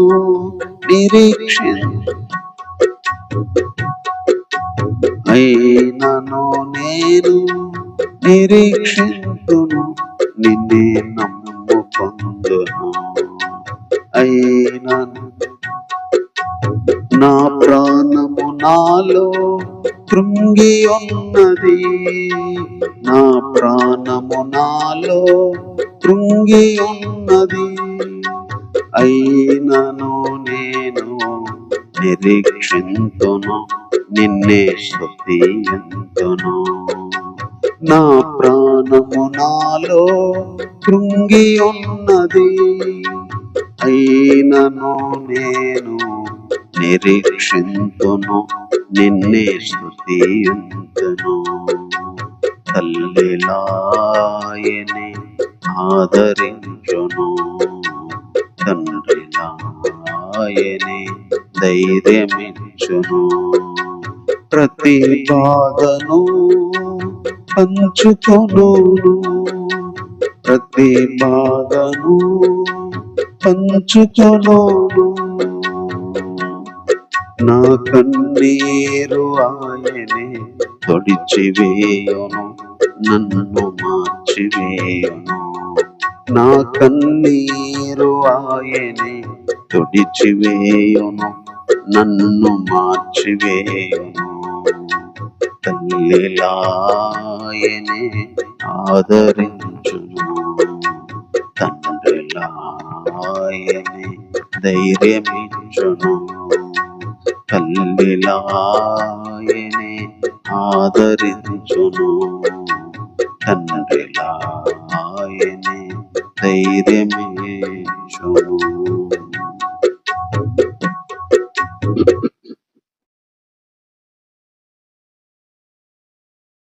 చిన్న వాక్యం చదువుకుందాం. దినవృత్తాంతాల 2వ గ్రంథము 15వ అధ్యాయము 1వ వచనం చదువుకుందాం. అకాలమున దేవుని ఆత్మ ఒబేదు కుమారుడైన అజర్యా మీదికి రాగా అతడు ఆసాను ఎదుర్కొనబోయేలాగా ప్రకటించాడు. ఆసా, యూదా వారులారా, బెన్యామీనులారా, మీరు నా మాట వినుడి. మీరు యెహోవా పక్షపు వారైన ఎడల ఆయన మీ పక్షముగా ఉండును. మీరు ఆయన యొద్ద విచారణ చేసిన ఎడల ఆయన మీకు ప్రత్యక్షమగును. మీరు ఆయనను విసర్జించిన ఎడల ఆయన మిమ్మల్ని విసర్జించును. ప్రేమ కలిగిన తండ్రి, ఇంతవరకు సహాయం చేస్తూ వస్తున్నందుకు వందనాలు ప్రభా. నేను గురించి పాడుకోవడానికి, ఆరాధించడానికి మీరు ఇచ్చిన పాటలను బట్టి వందనాలు, తలంపులను బట్టి వందనాలు. అలాగే సమయంలో కొద్ది సమయాలు ప్రభా ఆరాధిస్తున్నా ప్రభా, మీరే కృప చూపించిన ఆయన ఈ మాటలు మాకు అందించమని, మాటల ద్వారా మనం బలపరచమని కోరుకుంటూ యేసుక్రీస్తు వారి నామంలోనే ప్రార్థించి వేడుకుంటున్నాము తండ్రి. ఆమేన్. ఈ యొక్క 15వ అధ్యాయంలో దేవుని ఆత్మ ఆ రోజు అజర్యా మీదకి వచ్చింది. ఈ 15వ అధ్యాయంలో దేవుడు చెప్తున్న మాటలు మనకు కనిపిస్తాయి. 3 భాగాలుగా దీన్ని విభజించుకోవచ్చు. 1వ వచనం నుంచి 7వ వచనం వరకు మరి దేవుడు ప్రజలకు చెప్పిన మాటలు కనిపిస్తాయి. 8 నుంచి మరి 14 వచనాల వరకు దేవుడు మాట్లాడాక ప్రజలు ఏం చేశారో మనకు కనిపిస్తుంది. 15 నుంచి మళ్ళీ చివరి వరకు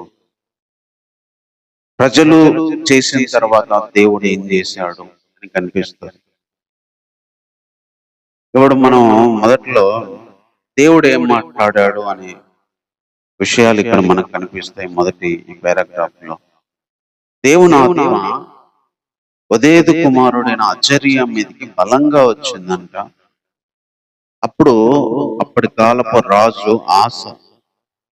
ఆసాను ఎదుర్కొని వాళ్ళకి చెప్తున్న మాటలు ఇవి. ఆసా, ఇశ్రాయేలు వారులారా, యూదా వారులారా, బెన్యామీనులారా, మీరందరూ నా మాట వినండి అని దేవునికి చెప్తున్నాడు. మీరు దేవుని పక్షపు వారైతే ఆయన మీ పక్షంగా ఉంటాడు. మీరు ఆయన విచారణ చేస్తే ఆయన ప్రత్యక్షమవుతాడు. అదే మీరు ఆయన విసర్జిస్తే ఆయన మిమ్మల్ని విసర్జిస్తారు. 3 లా పాయింట్లు చెప్తున్నాడు ఇక్కడ. మీరు దేవుని పక్షానికి వస్తే ఆయన మీ పక్షానికి వస్తారు. మీరు దేవుని దగ్గర విచారణ చేస్తే ఆయన ప్రత్యక్షమవుతాడు. అదే మీరు ఆయన విసర్జిస్తే మిమ్మల్ని కూడా విసర్జిస్తారు. అప్పుడు నిజమైన దేవుడు ఉండడు, ఉపదేశం చేయ యాజకులైన, ధర్మశాస్త్రమైన చాలా దినములు ఇశ్రాయేలు లేకుండా పోతాయి. అంటే ఒక వ్యక్తిని దేవుని దగ్గరికి దేవుడు ఎలా పిలుచుకొని చెప్పి రప్పించుకుంటాడో ఇక్కడ మనకు కనిపిస్తుంది.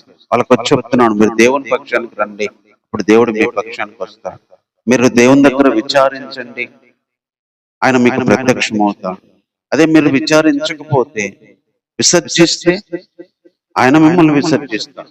మీరు వద్దనుకుంటే ఆయన వద్దనుకుంటాడు. మీరు ఆయన పక్షం వస్తే ఆయన మీ పక్షం వస్తాడు. అదే మీరు ఆయన మీద విచారణ చేస్తే మీకు ప్రత్యక్షం అవుతాడు. అదే విసర్జిస్తే మాత్రం విసర్జిస్తాడు. అప్పుడు ఇశ్రాయేలుకు దేవుడు ఉండడు, యాజకులు ఉండడు, ధర్మశాస్త్రం ఉండదు. ఇవన్నీ చాలా రోజులు లేకుండా పోతాయి అని ఒక సత్యాన్ని చెప్తున్నాడు. ఈరోజు మనం కూడా తెలుసుకోవాల్సిన విషయం అది. దేవుని పక్షానికి వస్తే దేవుడు వస్తాడు. దేవుని దగ్గర విచారిస్తే ప్రత్యక్షమవుతాడు. దేవుణ్ణి మనం ఎంత విసర్జిస్తే ఆయన మనల్ని అంత విసర్జిస్తాడు. దానివల్ల కలిగే నష్టం ఏందో తెలుసా? దేవుడు ఉండడు, మనకి దేవుని యాజకులు ఉండరు ఉపదేశం చేయడానికి, ధర్మశాస్త్రం ఉండదు. అంటే నిజమైన దేవుడు ఉండడు, ఉపదేశం చేసే యాజకులు ఉండరు, ధర్మశాస్త్రం ఉండదు. కొన్నిసార్లు నిజమైన ప్రత్యక్షతలు మనకు రావు. నిజంగా దేవుణ్ణి మనం మనస్ఫూర్తిగా ఆరాధించలేము, ఆయనతో అనుభవించలేము. కొన్నిసార్లు నిజమైన ప్రత్యక్షతలు కోల్పోతాం, సరైన ఉపదేశాన్ని కోల్పోతాం. చాలా రోజులు దేవుని ఆత్మ ప్రత్యక్షతలు లేని బ్రతుకుల్లో గడపాల్సి వచ్చింది. యూదా వారుల పరిస్థితి, బెన్యామీయుల పరిస్థితి సేమ్ అలాగే. దేవుని ప్రత్యక్షతలు లేవు, దేవుని పక్షం వదిలేశారు. అందుకే వాళ్ళకి ధర్మశాస్త్రము, నిజమైన దేవుడు ఉపదేశం చేసే యాజకులు లేకుండా పోయినాయి. ఎందుకంటే వాళ్ళని ఆయన విసర్జిస్తూ వచ్చారు. ఒక వ్యక్తి దేవుని విసర్జిస్తే దేవుడు విసర్జిస్తాడు. అదే దేవుని పక్షం అయితే ఆయన పక్షం అవుతాడు. అదే దేవుని దగ్గర విచారిస్తే కనిపిస్తాడంట, ప్రత్యక్షమవుతాడు. రోజు మనం తెలుసుకోవాల్సిన విషయం అది. రోజు నిజమైన దేవుడిని లేకుంటే, నిజమైన ఉపదేశం మనకు లేకుండా పోతుంటే, నిజమైన ప్రత్యక్షతలు మనకు లేకుండా పోయినాయి కొన్ని రోజులు, కొన్ని నెలలు, కొన్ని సంవత్సరాలు అనుకుంటే మనం దేవుని పక్షం తప్పామేమో, దేవుని దగ్గర విచారించట్లేదు, దేవుని విసర్జిస్తున్నామేమో మనం ఆలోచించుకోవాలి. తర్వాత 4వ వచనం ఏం చెప్తున్నాడంటే, వాళ్ళు శ్రమయందు వారు ఇశ్రాయేలు దేవుడైన యెహోవా యుద్ధకు మళ్ళుకొని ఆయన వెతికినప్పుడు ఆయన వారికి ప్రత్యక్షమాయను. ఎగ్జాంపుల్ చెప్తున్నాడు. ఒకప్పుడు ఇశ్రాయేలు ప్రజలు శ్రమల్లో వెతుక్కొని ఆయన వైపు వస్తే దేవుడు ప్రత్యక్షమయ్యాడు. అలా ప్రత్యక్షం అవుతాడు అని చెప్పడానికి చెప్తున్నాడు. అంటే ఒక వ్యక్తిని దేవుడు విసర్జిస్తే ఎప్పుడు విసర్జించాడు, మళ్ళీ రాగలిగితే, మళ్ళీ వెతకగలిగితే, మళ్ళీ ఆయన పక్షం అయితే మళ్ళీ దేవుడు కూడా మళ్ళీ పక్షం అవుతాడు అనే ఒక విషయాన్ని ఇక్కడ ఎస్టాబ్లిష్ చేస్తా ఉన్నాడు.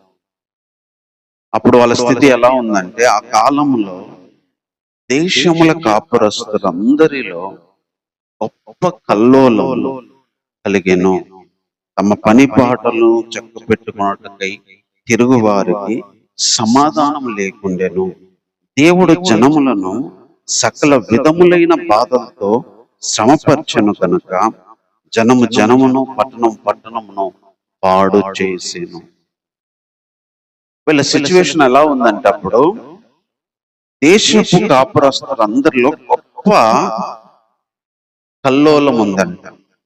పని పాటలు చేసుకోవడానికి తిరిగే వాళ్ళకి సమాధానం లేదంట. దేవుడు ఆ జనాలను సకల విధమైన బాధలతో శ్రమపరిచాడంట.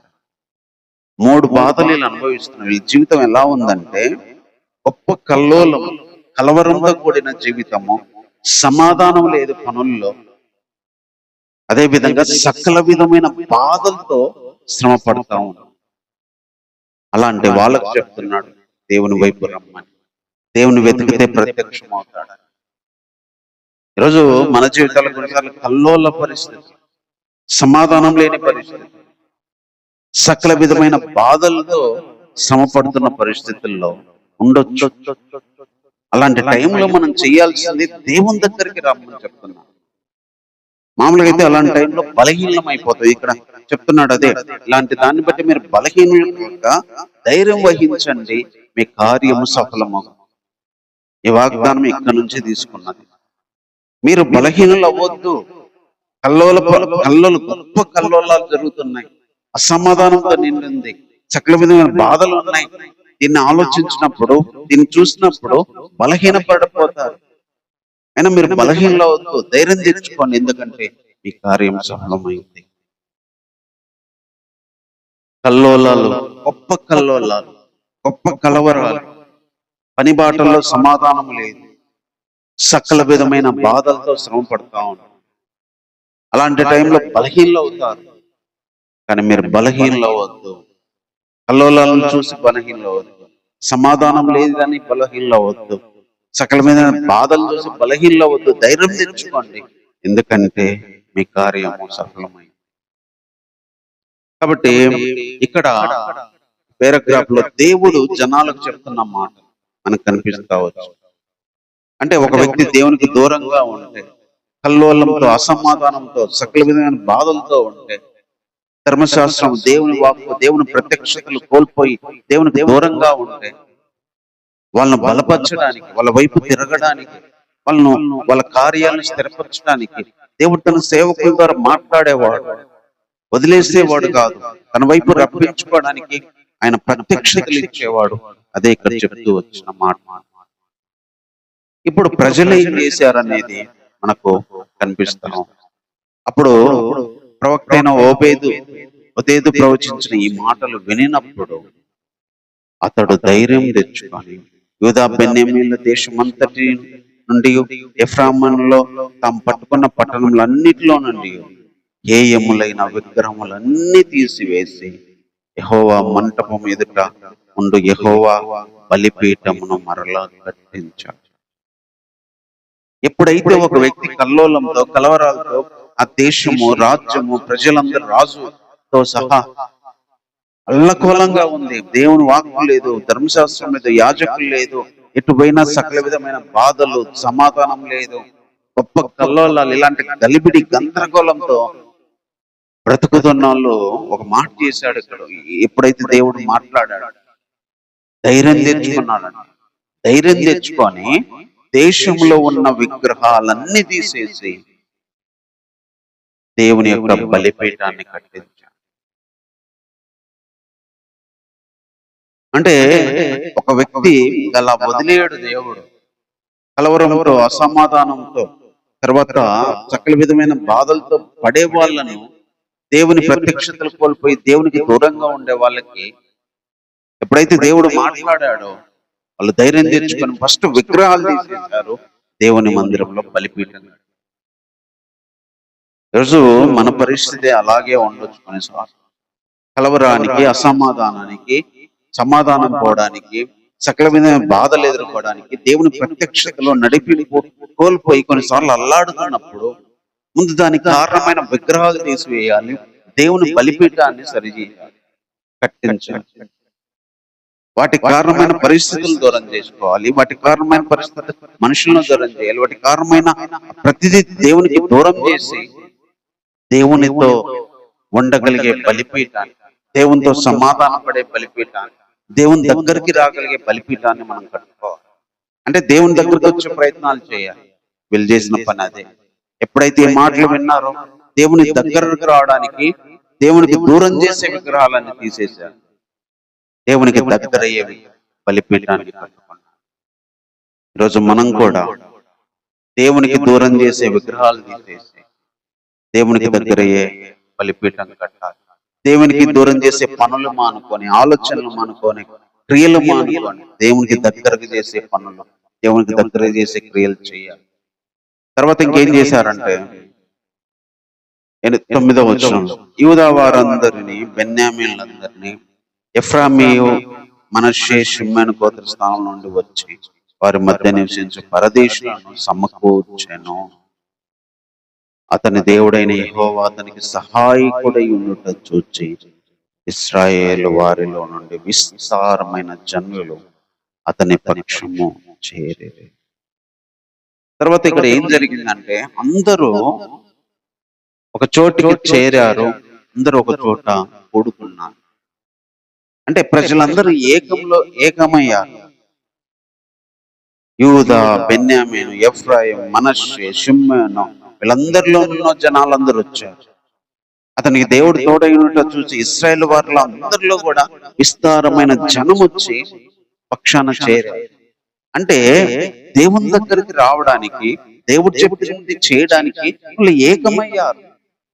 అందరు పోయేది చూసి ఒకళ్ళమ్మంటే ఒకళ్ళు అందరూ విస్తార జనం వచ్చేసారు దేవుడు చెప్పిన మాటలు వినడానికి. కొంతమంది అయితే దేవుడు చెప్పిండా, ప్రవక్తకు చెప్పాడా అని రారు. కానీ ఇక్కడ అందరూ చేరారు, అందరూ కూడుకున్నారంట వచ్చి. ఎప్పుడైతే దేవుడు మాట్లాడాడో, వాళ్ళ యొక్క పరిస్థితిని బట్టి దేవుడు మాట్లాడాడో, దాన్ని పోగొట్టుకోవడానికి వాళ్ళందరూ ఏకమయ్యారు. వాళ్ళందరూ ఒక చోటుకు వచ్చారు. ఏం చెయ్యాలని అందరూ ఒకే దగ్గరికి చేరారు. నిజంగా దేవుని దగ్గరికి రావడానికి కొంతమంది రారు. ఒకళ్ళు వస్తే ఒకళ్ళు రారు. ఒకళ్ళు నమ్ముకుంటే ఒకళ్ళు నమ్ముకోరు. ఒకళ్ళు వింటే దేవుని మాట, ఒకళ్ళు వినాలి. సువార్త ఒకళ్ళకి వెళ్తే ఒకళ్ళు అంగీకరిస్తే ఒకళ్ళు అంగీకరించు. కానీ వీళ్ళు పశ్చాత్తాపడడానికి, దేవుని దగ్గరికి రావడానికి, దేవుని సన్నిధిలో చేరడానికి అందరూ ఏకమయ్యారు. అందరూ చేరారు. ఈరోజు మనం కూడా దేవునితో పాటు నడిచే వాళ్ళతో కలిసి, దేవుని దగ్గర పశ్చాత్తాపడే వాళ్ళతో కలిసి, దేవుని ప్రవక్తలతో ఎవరితో మాట్లాడి వాళ్ళు తమ జీవితాలను సరి చేసుకొని ముందుకెళ్తున్నారో వారితో పాటు కలిసి మనం ముందుకెళ్ళడానికి, వారితో పాటు చేరాలి, వాళ్ళతో పాటు కూడుకోవాలి. భక్తులు కొంతమంది మన ముందు కనిపిస్తారు, బైబిల్ ఎంతోమంది ప్రవక్తలు కనిపిస్తారు. దేవుడు మాట్లాడినప్పుడు సరి చేసుకోండి, దేవుని కొరకు జీవించడానికి ఎవరు తెగించి ముందుకెళ్తున్నారో వాళ్ళతో పాటు మనం కలిసి ముందుకెళ్ళగలగాలి. వాళ్ళతో పాటు మనం కూడుకోగలగాలి. వాళ్ళ సహవాసాన్ని మనం ఆనందించగలగాలి. వీళ్ళందరూ ఒక చోటికి చేరారు, అందరూ కూడుకుంటారు. దేవుడు అతనితో ఉన్నాడని చూసి విస్తార జనం వచ్చారు. అలాగే మనం దేవుని ఆత్మ కలిగిన దైవజనులు, దేవుని శక్తిని, ప్రభావాన్ని చూపించగలిగే వారితో పాటు వినడం, వారిని ఫాలో అవ్వడం, వారి మాటలు వినడం, వారి సహవాసాన్ని కోరడం, వారితో అనుబంధాన్ని పెంచుకోవడం చెయ్యాలి. అదే వీళ్ళు చేసిన రెండవ పని. ఫస్ట్ విగ్రహాలు తీశారు, బలిపీఠం కట్టారు. అంటే దేవునికి దూరం చేసే వాటిని తీసి దేవునికి దగ్గరే చేశారు. దేవునితో పాటు ఆల్రెడీ చేస్తున్న వాళ్ళ దగ్గరికి వచ్చి చేరారు. ఆశ చేస్తున్న టైంలో మిగతా జనాలందరూ వచ్చి చేరారు. తర్వాత వీళ్ళు చేసిన ఇంకొక పని మనకు కనిపిస్తుంది. 11వ వచనం. ఆశ ఎలుబడి ఎందు 15వ సంవత్సరం 3వ నెల వల్ల యెరూషలేములో కూడి తాము తీసుకొచ్చిన కొల్ల సొమ్ములో నుండి ఆ దినమున 700 ఎద్దులను 7,000 గొర్రెలను యెహోవాకు బలులుగా అర్పించారు. అంటే బలులు అర్పించారు. వీళ్ళు విగ్రహాలు తీసేసి దేవుని వైపే రావడం కాదు, అందరూ ఒకసారి కూడుకోవడం కాదు. దేవునికి 700 ఎద్దులు 7,000 గొర్రెలు. ఒకప్పుడు బలులు చాలా ఇంపార్టెన్స్. బలులే అర్పించడానికి ఎక్కడెక్కడి నుంచే వచ్చేవాళ్ళు మందిరానికి. ఆ బలులే దేవునితో సమాధానం ఇచ్చేవి, ఆ బలులే దేవునితో వాళ్ళను కలిపేవి. ఆ బలులు అర్పించారు, సమాధాన బలి అర్పించారు, దహన బలి అర్పించారు, అపరాధ పాప పరిహారార్థ బలి, నైవేద్యం. ఈ విధంగా అప్పుడు చెప్పిన ఆ బలులన్నీ అర్పిస్తూ వచ్చారు. ధర్మశాస్త్ర ప్రకారము, యాజకులు సేవ ప్రకారం ఏ బలులైతే దేవునికి సంతోషం ఇస్తాయో, ఏవైతే ఆయనకు పూర్ణ హోమాలుగా సువాసనగా ఉంటాయో, దేవునికి సంతోషం ఇస్తాయో, దేవుడు వాటిని ఆగ్రహాన్నించి వారిని చేర్చుకుంటాడో, వాళ్ళని అంగీకరిస్తాడో, ఆ బలులు అర్పించారు వీళ్ళు. అలాగే ఈరోజు మనము దేవుని వైపు తిరగడమే కాదు, దేవుని దగ్గరికి వచ్చి చేరడమే కాదు, దేవునికి బలులు అర్పించాలి.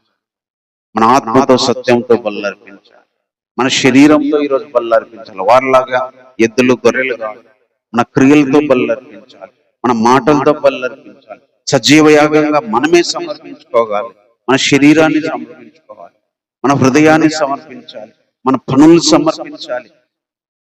నిజంగా మనల్ని మనమే అర్పించుకోవడమే నిజమైన బలి. వాళ్ళు బలు అర్పించారు, దేవునితో సమాధానం పడి. ఈరోజు మనము మనంతటినే దేవుని దగ్గరికి వస్తే సరిపోదు, దేవుని దగ్గరికి రావడానికి తీర్మానించుకుంటే సరిపోదు, బలు అర్పించగలగాలి. మనల్ని మనం సజీవులుగా చేసుకోగలగాలి. ఆయనకి ఏమి ఇష్టమో, ఆయన ఏమి మన నుంచి సంతోషంగా స్వీకరిస్తాడో, అది నాలుగుతోనైనా, శరీరంతోనైనా, క్రియలతోనైనా, లేకపోతే మన హృదయంతో ఏవైతే ఆయనకు సంతోషం ఇస్తాయి, వాటిని చూసి ఆయన ఆనందపడి మన జీవితాన్ని మెచ్చుకుంటాడో, సంతోషపడతాడో, ఆ బలులు మనం అర్పించగలగాలి. వీళ్ళ బలులు అర్పించారు, విగ్రహాలు తీసేశారు, అందరూ ఒక చోటికి చేరారు, బలులు అర్పించారు. తర్వాత ఇంకొక విషయం వీళ్ళు చేశారు, అదేంటంటే 12వ వచనం, పూర్ణ హృదయముతో పూర్ణ ఆత్మతో తమ పితరుల దేవుడైన యెహోవా యొద్ద తాము విచారణ చేయదుమనియు, పిన్నలే గాని, పెద్దలే గాని, పురుషులే గాని, స్త్రీలే గాని, ఇశ్రాయేలీయులైన దేవుడైన యెహోవా వద్ద విచారణ చేయని వారందరికీ మరణము విధించుదుమని నిష్కర్ష చేసుకొనిరి. వారు ఎలుగెత్తి బొబ్బలెడుతూ మేళములతో, బోరనాదములతో, బేరీధ్వనులతో యెహోవా సన్నిధి ప్రమాణము చేసేరి. వీళ్ళు ఏం చేశారంటే ఒక తీర్మానం చేసుకున్నారు. అదేంటంటే పూర్ణ హృదయంతో, పూర్ణాత్మతో, పూర్ణ మనస్సుతో దేవుని దగ్గరే విచారిస్తాము. అలా విచారించకపోతే మరణము అని ప్రమాణం చేసుకున్నారంట. పిల్లలు, పెద్దలు అందరు కలిసి దేవుని దగ్గర విచారిస్తామని ప్రమాణం చేశారు. ఇది వాళ్ళు చేసిన 4వ పని. అప్పటికొచ్చి బల్ల అర్పించే సరిపోలే, అప్పటికొచ్చి వాళ్ళతో పాటు ఏకంగా కూర్చుంటే సరిపోలే, విగ్రహాలు తీసిస్తే సరిపోలే. ఇక్కడ నుంచి మేము దేవుని దగ్గరే విచారిస్తాము, అలా విచారించకపోతే వాళ్ళకు చావే అని నిష్కర్ష చేస్తున్నారంట. ఇంకా నా జీవితం దేవునికే, దేవుడు తప్ప లేదు, మరణమైన బాధ లేదు, దేవుడు దేవుడు అన్నట్టుగా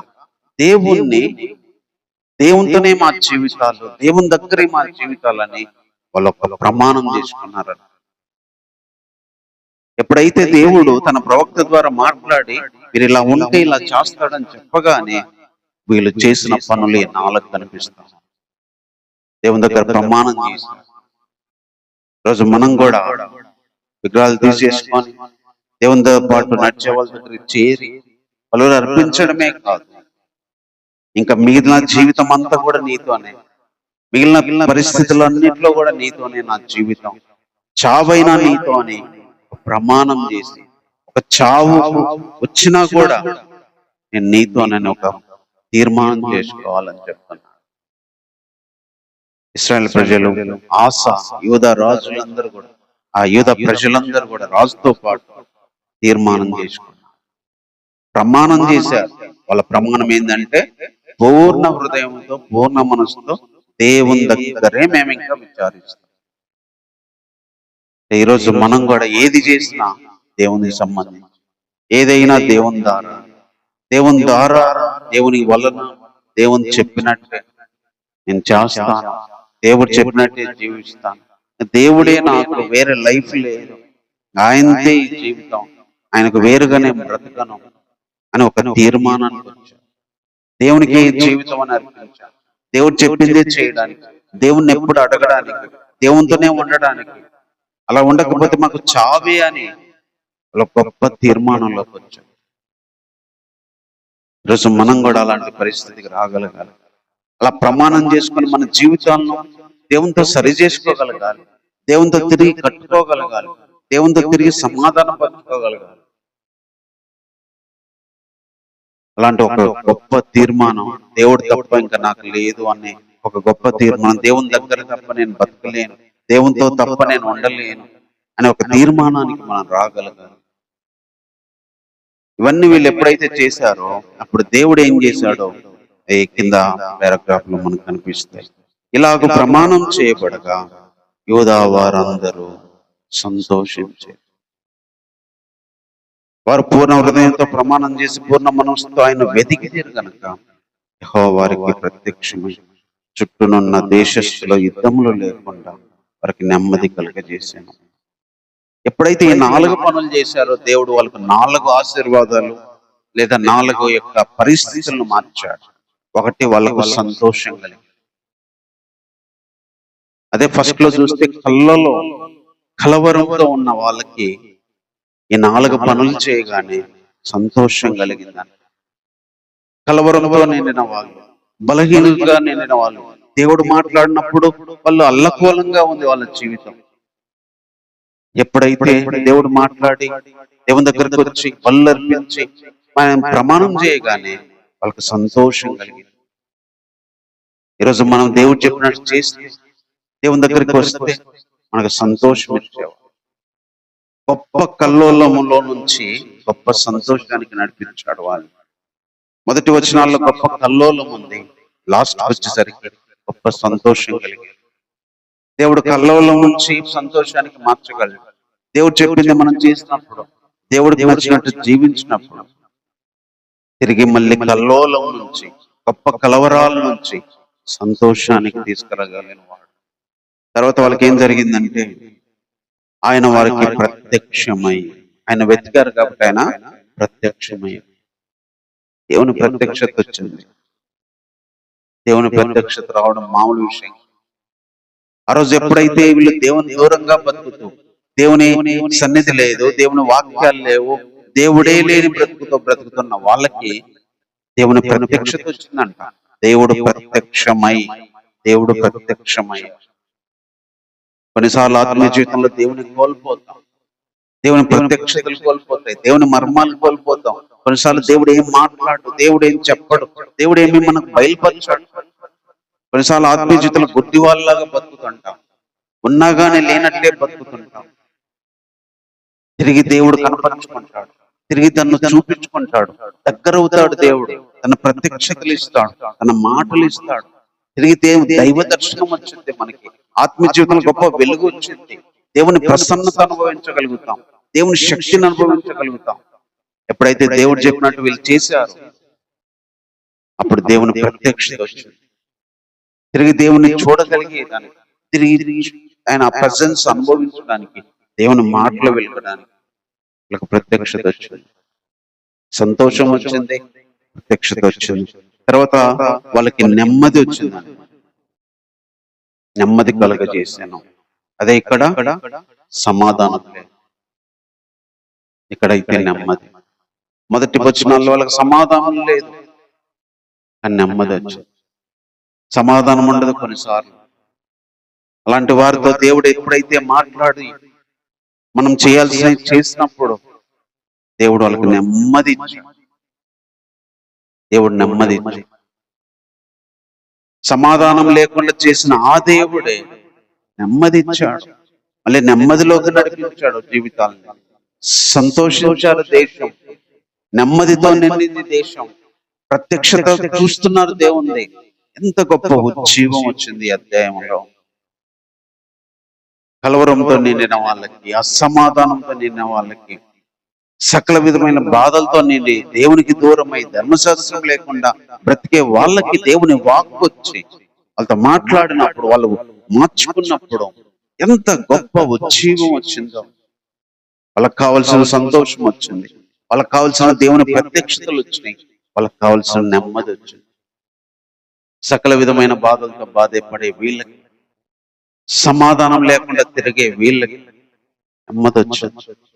కొన్నిసార్లు సమాధానం కోల్పోతాం, నెమ్మది ఉండదు. కానీ దేవుడు నెమ్మది తెప్పించగలడు.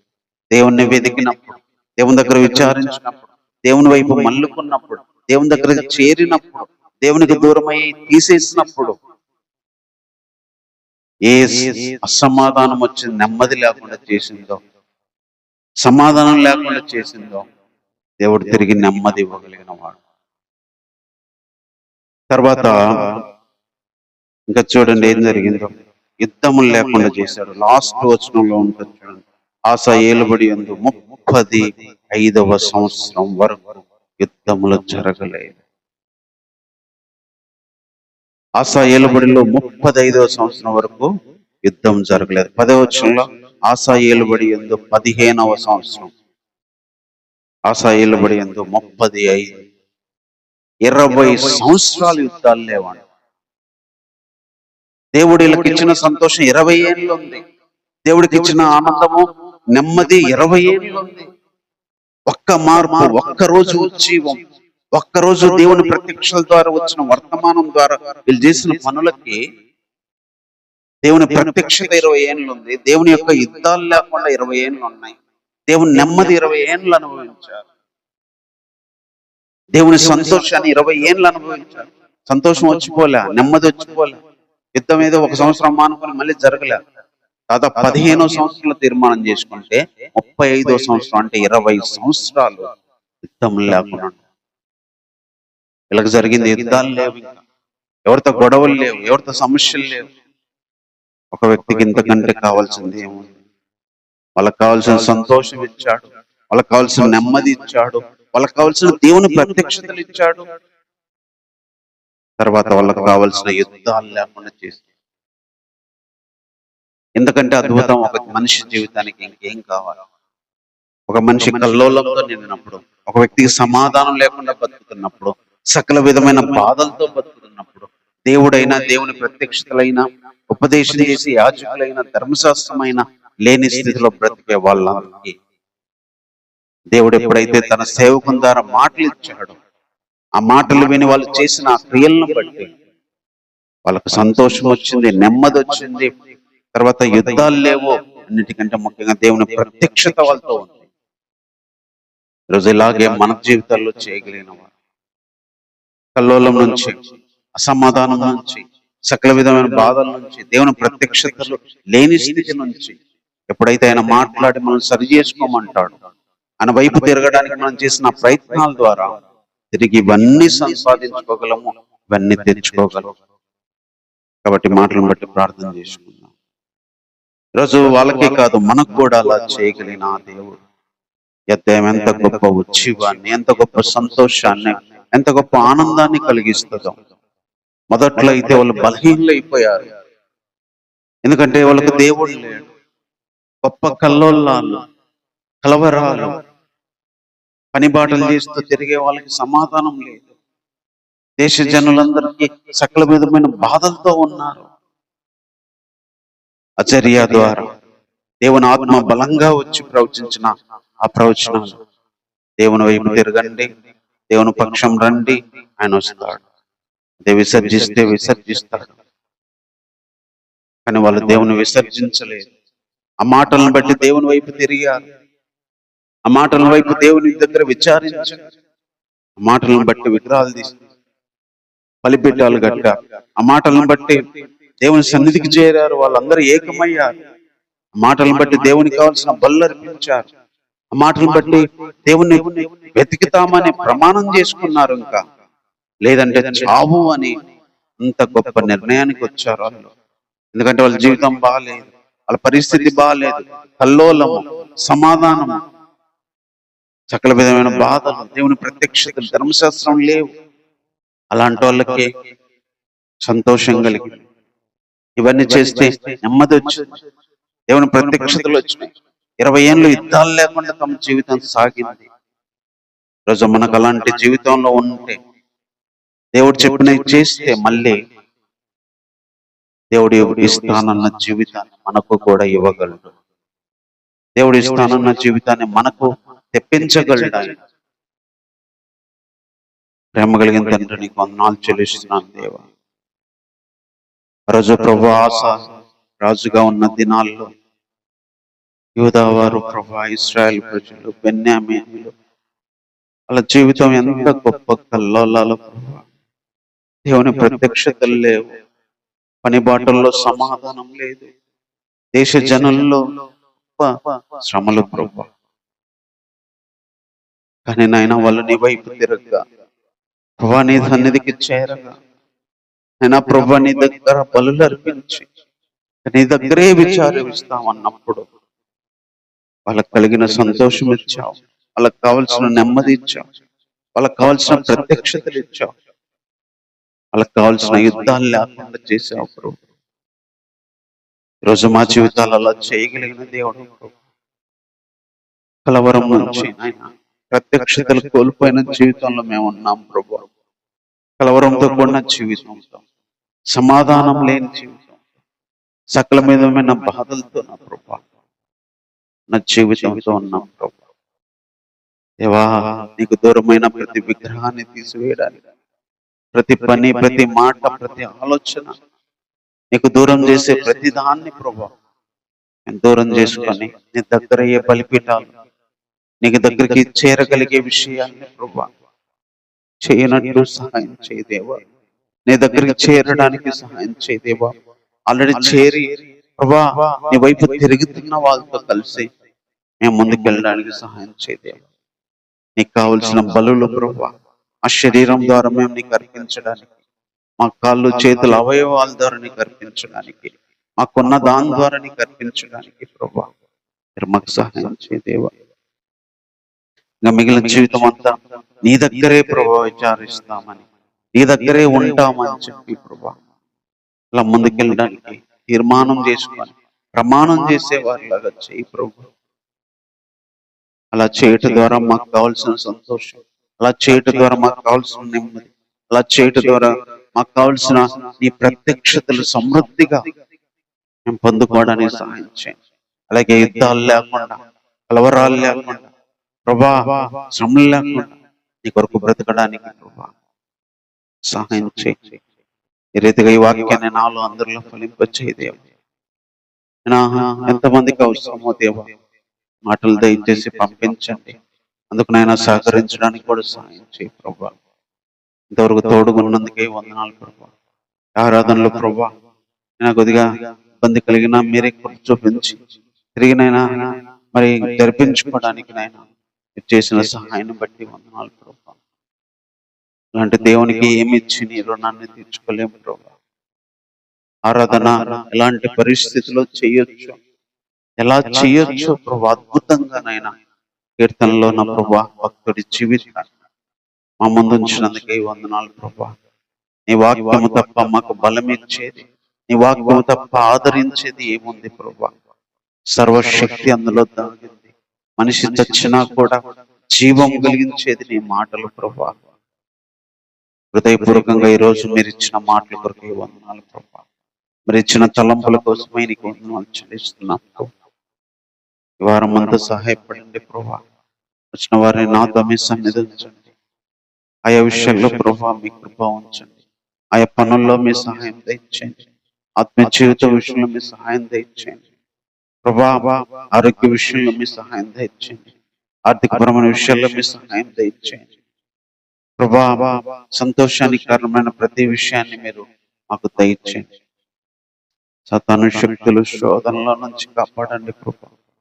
అంధకార శక్తులను బంధిస్తున్నాం ప్రభా. ఆటంకాలను బంధిస్తున్నాం దేవ.